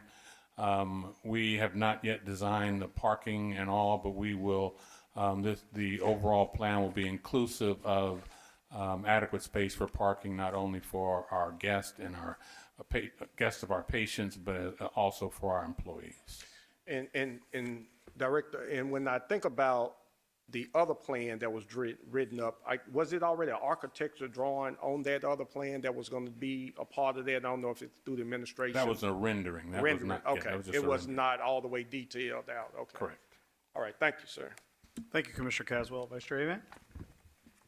Thank you, Chair. Thank you, Dr. Coopwood, for being here and sharing what would be an exciting opportunity for us to move phases of this work forward at a quicker speed. thank you to Commissioner Caswell for the question, especially around the trauma center. And that now, hopefully with the purchase of these parcels, you'll be able to include that earlier in the phase of build for the hospital. I understand, and personally, just from my personal standpoint and all that we've gone through as a family, I want to make sure that every family in Shelby County and the surrounding area has an opportunity, if need be. You'd never want to have to need to be at Regional 1, but if so, that those services are available for our families. And so that really does make me very happy to hear that that would be a part or in earlier stages of this build because of the importance of the trauma center and then thinking about the needs of our community. I also want to encourage again, as Cavallis All World is providing this programming, that we are dreaming about all of the needs we have as a community, and we're forecasting that out and not just where we are currently in today's needs. So I appreciate and thank you so much for sharing an update about this. Thank you. Thank you, Vice Chair Avant. Commissioner Thornton. Thank you, Chair. I want to express some displeasure. We just got plopped these two documents just 5 minutes before you stepped to the podium. It being an add-on, I mean, they just sat back there by the computer. It would be nice for us to be able to digest content so that we can actually review the things being presented to us. I just don't feel confident with a $17 million plus $7 million consideration here, just kind of rushing through the details. So while this was, once it was set before me, I started to do a little bit of research. Is someone here from Global Memphis Bill present? No, ma'am. Okay, so when you look up this company, as stated in this, it's a Delaware-based company, newly incorporated in 2024. The principal office is based out of California, and so I'm just curious, just some questions just to know more about who we're purchasing from, knowing that, you know, if we don't vet these things, there are many different interests that could be involved in the purchase of real estate. So who is it that, where do we get the comps from? And can we talk more about how we got to this figure of the 16 million? And how do you ensure this body that we're not overspending on this particular purchase? And can you also just talk about the initial, I guess whoever purchased it before Global Memphis Bill, could you talk about kind of the history of the costs associated with this particular site? That'll be a first round of questions. I will ask our broker consultant to answer that question, Mr. Darrell Cobbins. Thank you. Good afternoon, commissioners. With relative to the self-storage facility, it is a Sorry, Mr. Cobbins, just state your name and title for the record, please. Okay, Darrell Cobbins, President, Universal Commercial Real Estate, based here in Memphis. So relative to the self-storage facility, the entity is a well-established institutional developer of self-storage facilities across the country. The entity name is what we call a single-purpose entity name, so it's an affiliate of that particular company created just for that acquisition and development. When institutional developers acquire real estate to produce a income-producing asset, they pay what they pay for the actual dirt, the real estate itself. But what they also do is invest in that property to ultimately produce an asset that generates income over a period of time that they can then either profit from or dispose of and realize a profit for themselves and their investors. So in this case, and I think it's important to know this about both of these parcels, parcel one was a week away from being auctioned, and we were successful at getting the owner to halt the auction and negotiate with us. Parcel two, as Dr. Coopwood mentioned, they were roughly 70–80% of the way through construction, meaning they were putting somewhere in the neighborhood of $8 million into the building to convert it to a self-storage facility. Roughly 1,085 units is what they had planned. And so, based on that, as we negotiated, their position was, we will halt construction, but the basis for our pricing is the ultimate realization of what it is that we had planned. So they had capital invested into the asset itself. They had income projections that are what we call a pro forma, which forecasts the income of the property and its ultimate realization of economics for the owner and their investor partners. And also they anticipate paying off debt. And so with all of that combined, the seller informed us of their price. And so with that, we negotiated a little bit back and forth and ended up at this $16 million, 16.9 number. And so what we wanted to do was to your question, Commissioner Thornton, make sure that we weren't overpaying and making sure that we were being prudent in our approach in what we would bring before this body. So we engaged BBG, which is a national, highly reputable appraisal firm. And one of the approaches that BBG took to confirm the valuation for the property, not to get too technical, but it's called the income capitalization approach to commercial real estate, and that's typically used for income producing properties. And so in this instance, BBG took those 1,085 units, used comparable market rents for similar assets across the country and in Memphis, applied what's called a capitalization rate to that income stream. And I think it's important when you're dealing with institutional grade properties to recognize that beyond the physical real estate, the income stream is where the value is. So that 1,085 units producing income over a period of time. So BBG estimated that at stabilization, and what stabilization means is once this property is completely constructed, generating income on those 1,085 units, BBG estimated that the value was roughly $19,300,000 at stabilization, which is well below the 16.9 that you see on the contract. And so that's how we arrived at that being a reasonable value, and happy to answer any questions you have about that process. Okay, thanks. And Commissioner Thornton, you can get back in the queue, but thank you, Mr. Cobbins, for that explanation. I think that was quite helpful for everyone. Commissioner Brooks. Thank you, Mr. Chairman.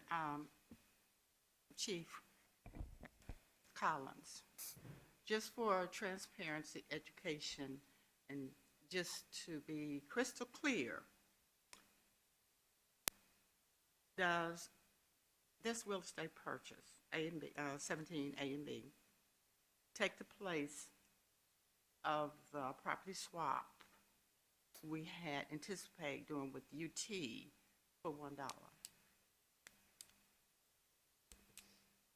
Harold Collins, Chief Administrative Officer. I want to make sure I heard your question. You said that there was a property swap for $1? No. I didn't say that there is one. I said, does this real estate purchase, proposed purchase, 17 A and B, take the place of the property swap we anticipated when we first got into this with UT, and that was at $1?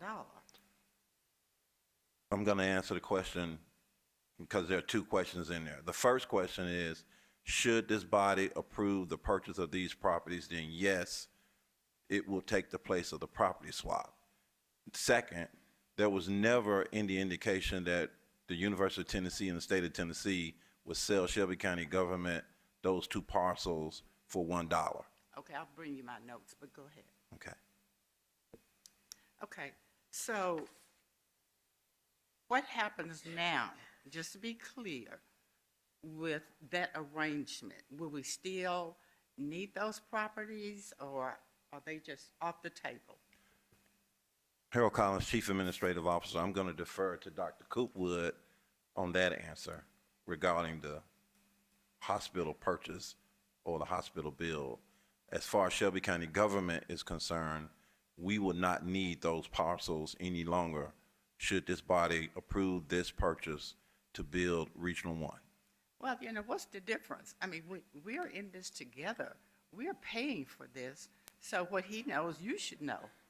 Absolutely, but what you're asking me is a negotiation between Regional One Hospital and the University of Tennessee. Shelby County government is now negotiating with the sellers to purchase this property. Right. We have no intention of purchasing property from the University of Tennessee should this body approve the purchase of these 2 parcels and the subsequent 3 other parcels to come. Okay, but that's an answer, and I don't want to belabor this, but, globally speaking, all of us who are in this should have the same information of this project. It shouldn't be compartmentalized in terms of Dr. Cooperwood being who he is, and you being who you are, and us being who we are. Everyone should have all of the information. I agree, Commissioner Brooks. I'm sorry, Harold Collins, Chief Administrative Officer. I agree, Commissioner Brooks. And right now, we all have the same information. Okay. Our process is to ask you to approve the purchase of these 2 parcels, then allow Dr. Coopwood and his team to scale, and I'm hoping I'm using his terms, to scale up a rendering or design for a new hospital to be built on those properties and parcels that we're asking you to purchase today. I got all that part, and I know I'm out of time, and I'm going to get back in the queue. My birthday is right around the corner, so this will be an early birthday present. Yeah. So I just want to be clear, then those properties that we were looking at with UT, those are off the table. Yes, ma'am, as far as I'm concerned. All right, thank you. Thank you all. Commissioner Sugarman, I'm going to go to you first and then come back to you, Commissioner Caswell. Thank you, Chair. And so I have a couple of questions regarding the property itself, and so Cobbins, maybe you can answer the questions. So the $16.9 million, was that originally the office space? Because you said there's one was office space, the other was used for something else. The 16.9 just refers to the warehouse. I'm sorry, Daryl Cobbins, Universal Commercial Real Estate. The 16.9 refers specifically to the warehouse parcel and roughly 1 acre patch of land in front of it that fronts Union Avenue. Okay, so the 7.150, is that the office space? Yes, the office space, and there are 5 acres behind the office building that goes along with that transaction. And so you stated on record that there was a storage facility that was going through and put in about $8 million worth of work, correct?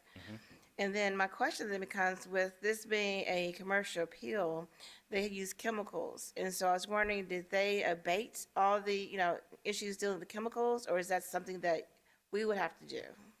Well, we hired a firm, a local firm called Tioga, environmental assessment firm, to come in and do what's called a phase 1 and phase 2 site assessment on both parcels. And in cooperation, in conversation with the Tennessee Department of Environment and Conservation called TDEC, right.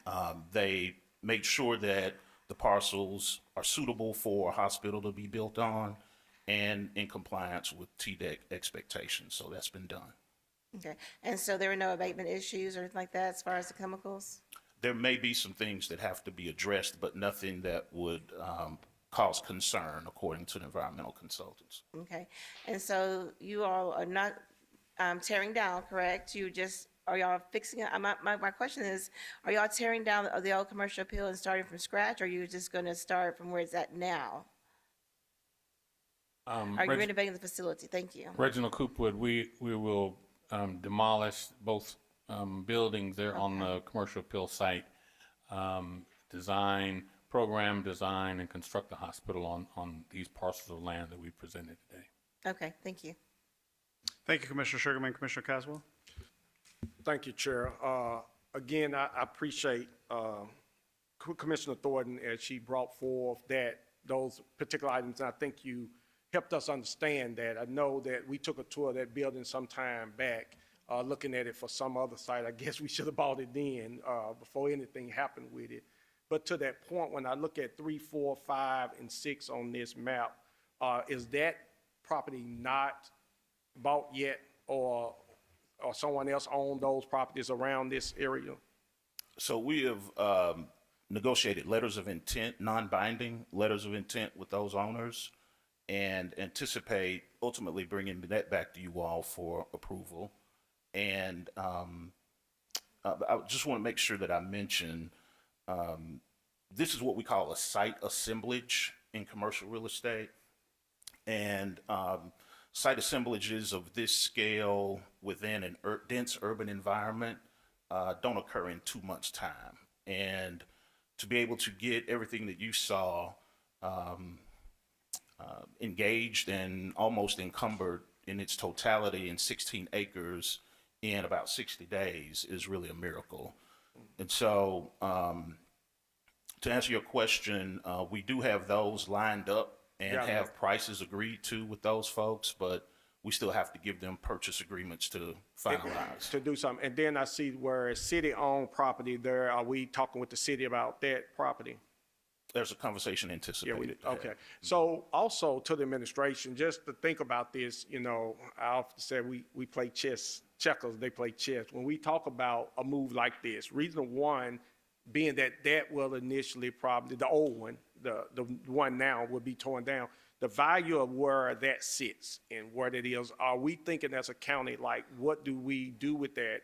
And how do it bring us a return on investment so that we can hopefully be able to pay for the future of this? So, Harold Collins, Chief Administrative Officer. In our discussions with Dr. Coopwood and his team, yes, we have had some discussions about what that asset will be and what to do with it. And so it is our goal to come back with a comprehensive plan for future consideration for this body. Yes, sir. all right, thank you. Thank you, Commissioner Caswell. Commissioner Brooks. Thank you, Chief Collins. So I don't see our consultant on this project, the county consultant, Dr. Brown, sitting in the audience. Has he signed off on this? Is he aware? What can you tell me Harold Collins. of his involvement in this purchase? Harold Collins, Chief Administrative Officer, Shelby County Government. Yes, Commissioner Brooks, Dr. Brown is very much aware of this process and where we are, and he has signed off on it and has given me his own independent conclusion about the process. Yes, ma'am. The purchase that we have here, Yes, ma'am. 17A and B. Yes, ma'am. Okay, and is And he the on same subsequent page? parcels along with it, Okay. should this body approve it today. Great. Is he in agreement? Yes, ma'am. Okay, thank you. Okay, thank you, Commissioner Brooks. All right, any further? I'll see no one else in the queue. Commissioner Thornton. Thank you, Chair. Thank you, Mr. Collins, for those clarifying details. So you mentioned BBG, and it sounds like some other vendors in a transaction like this. How many total persons played a part in this particular figure of 17 million? So have we already expended funds for services like the appraisal, or will that come out of the allocation here? Well, we've just done appraisal and environmental, and Dr. Coopwood on the funding. Reginald Coopwood, Regional One Health picked up the cost of both the appraisal and environmentals. And at some point, once this, if you approve these purchases, it'll all be part of the whole package, as long as there's dollars left over from the initial allocation for this year in our CIP. So your budget picked up the cost for the appraisal and environmental, you said? Yes, ma'am. And you're to be reimbursed once this is approved? That is the consideration, but yes, it's part of the whole purchase of it. Do we know how much those independent costs are? And who are the vendors?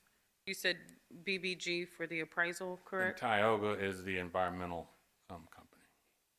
Are either of these local vendors? They're both. They all have local offices. Any of them MWBs? Yes, Tioga is WBE. to a white woman-owned business.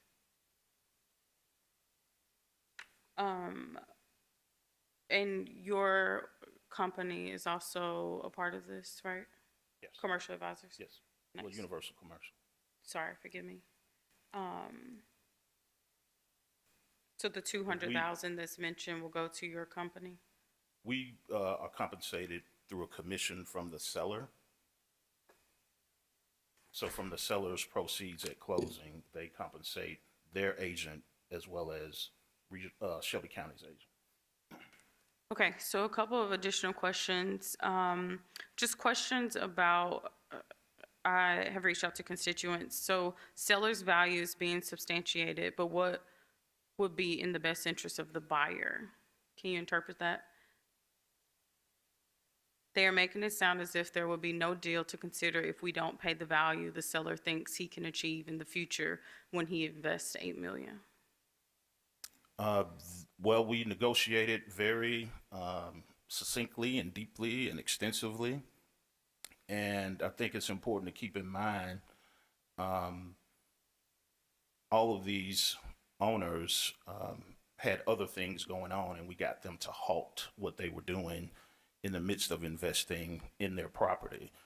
So I would say that being able to, one, halt the auction and get that under control, two, to halt construction that was in the process of producing an income-producing property at the prices that we are, I do think that that is fortuitous in the best interest of Regional 1 to acquire. Okay, all right, thank you so much, Commissioner Thornton. Vice Chair Avant? Yes, Chair, I'd like to be added as a sponsor on 17A and B. All right, Vice Chair Avant's moved to be added as a sponsor on 17A and B, seconded by Commissioner Bradford. If we can do that without objection. Okay, hearing none, Vice Chair Avant, you are added as a sponsor. All right, thank you. Commissioner Thorne, I see you in. This will be your third time. Because of the nature of the item, I'm going to allow some additional time, but I'm first going to go to Commissioner Clay Bibbs. You have the floor. Thank you, Chair. I'd like to be added as a sponsor for 17A and B. All right, Commissioner Clay Bibbs has moved to be added as a sponsor of 17AB, seconded by Commissioner Bradford. Without objection, Commissioner Clay Bibbs, you are added as a sponsor. All right, Commissioner Thorne, again, this is the third round. Again, due to the nature of the item, we'll allow some extra time, but 2 minutes. You have the floor. Just through the chair, I mean, this is over $20 million in consideration. So it didn't go through committee. It's being forced on us as an add-on today. So I really would like for us to have adequate time to discuss this item.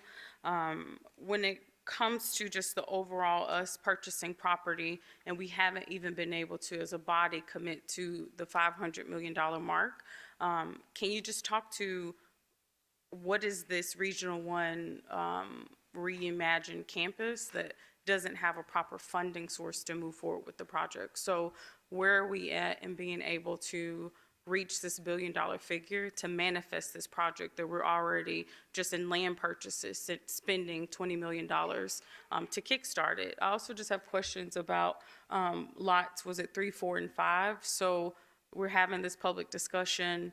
Are these under contract, or does this, like, I mean, these sellers at this point, if my neighbor's parcel is going for 17 million, my God, what are lots 3, 4, and 5 going to sell for? So just curious about how we're going about this process and what it means for the additional properties that we want to purchase. And if you could also just say, are lots 3, 4, and 5 owned by the same owner, or are these all separate owners as well? Lots 3, 4, and 5 have other owners individually. Again, none of those parcels were for sale, actively being marketed, so we approached them with the understanding that we were going after parcels 1 and 2. We felt like it was vitally important to at least engage 3, 4, and 5 and get them under, again, a non-binding letter of intent, so it's an agreed-upon price. But either party could walk away if they wanted to. So it's non-binding, so it's not a formal contract, but it sets out the business terms that would be incorporated into a purchase contract. And so we wanted to get that nailed down as soon as we could so that it would not be a mystery when we came before you all. Okay, thank you. Commissioner Bradford. There was a previous unanswered question. Reginald Cooper, to your original question, yes, it has always been our concern when we had the $350 million of being able to build the hospital that we need to build in order to replace the current facility.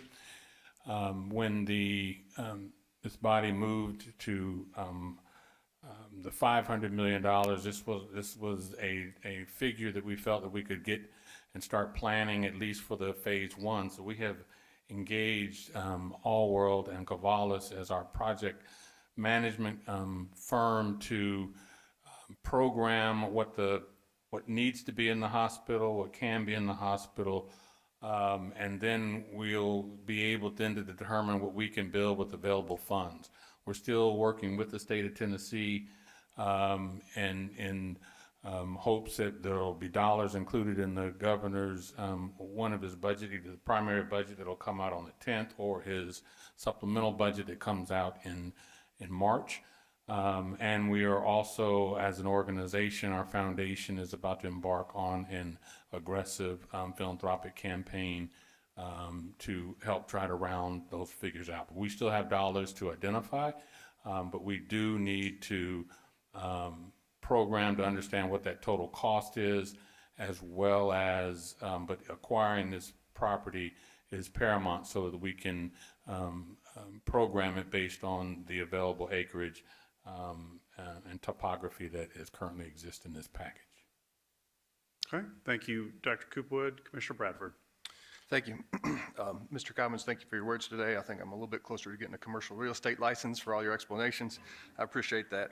I just want to speak from the construction side of things, since I've got 25 plus years in design and construction. Dr. Coopwood, when you first brought us this project, 3 or 4 years ago, I just saw dollar signs because I knew the logistics of trying to work inside the facility that we had, from moving people around and phasing, was going to be a nightmare. And I knew the project was going to go on for many, many years. So I'm excited to hear that you have found land that we can build new, so you will move faster, and then also have some of those construction costs won't be involved, and be able to put to better uses in other places in the hospital. And then for those in the room that don't do construction every day, one thing that you will get from your contractor is called general conditions. And so that's the cost for the staff to be on site working every single day, all of the things that go along with that. And so while we're talking about moving this to another building on a new location, you aren't going to have a lot of those costs, those general condition costs that come with the contractor, because he's not going to be on site working. He's going to be closed up and off site, moved on, and we'll be using the facility a lot sooner. I doubt at this time you probably could really quantify what those GCs are. Covalis may be able to once they start looking into it, but I think that's just another saving. So I know today we're talking about a lot of costs on the front end, but it also is going to come in savings from construction costs and timelines and that type of thing. So that's all I wanted to add for today. Thank you. Okay, thank you, Commissioner Bradford. Commissioner Lowry. Thank you, Chair, and thank you. I appreciate Commissioner Bradford's comments there as well. So just wanted to make sure I reiterated, Chief Collins, that these are funds that have already been approved. This is not any new ask. Just want that reiterated, and then I'll have a second comment after that, Chair. Harold Collins, Chief Administrative Officer. Yes, Commissioner Lowry, these are funds that you have already voted for in FY25. Thank you. I'd like to be added as a sponsor. All right, Commissioner Lowry's moved to add himself as a sponsor, seconded by Commissioner Sugarman. If we can do that without objection, Commissioner Lowry, you are now added on as a sponsor. Okay. All right, Commissioner Thornton, I see you in the queue again here. This would be the fourth round. One of the things I did request to both Regional 1 and the administration is to make sure they reached out to every commissioner and fully briefed them on any questions they might have in advance of their presentation last week, and certainly in advance of the documents that we have today.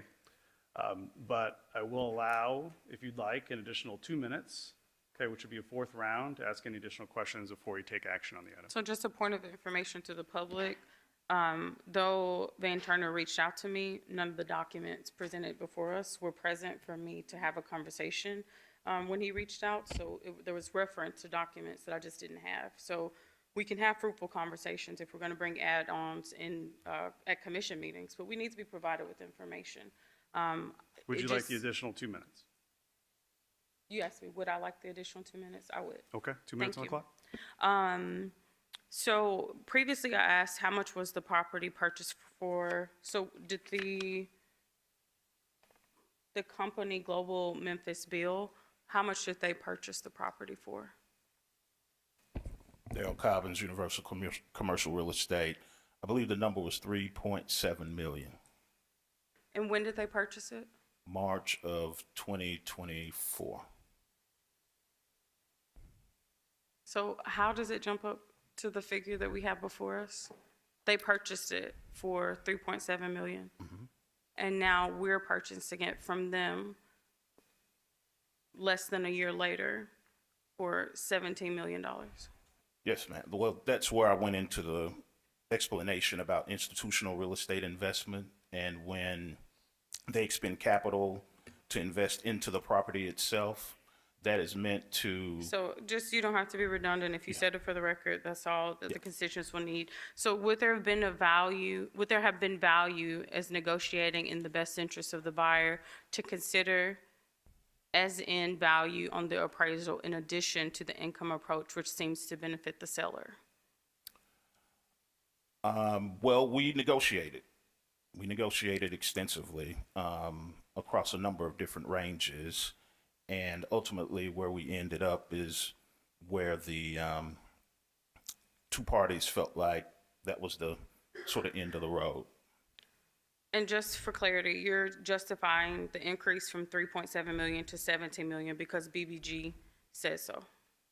I have reviewed BBGs, and consider this. I didn't want purely my opinion to be a part of it. We wanted to have third-party validation.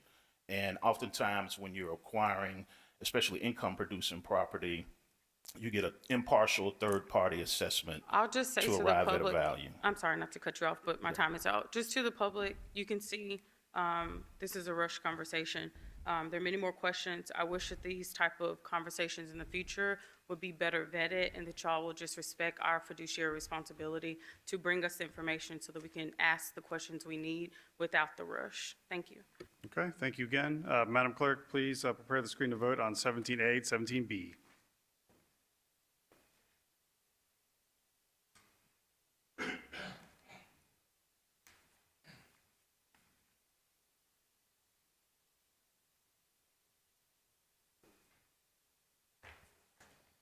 Okay, we can close the screen and record the vote. I'm sorry, Commissioner Wright is an aye.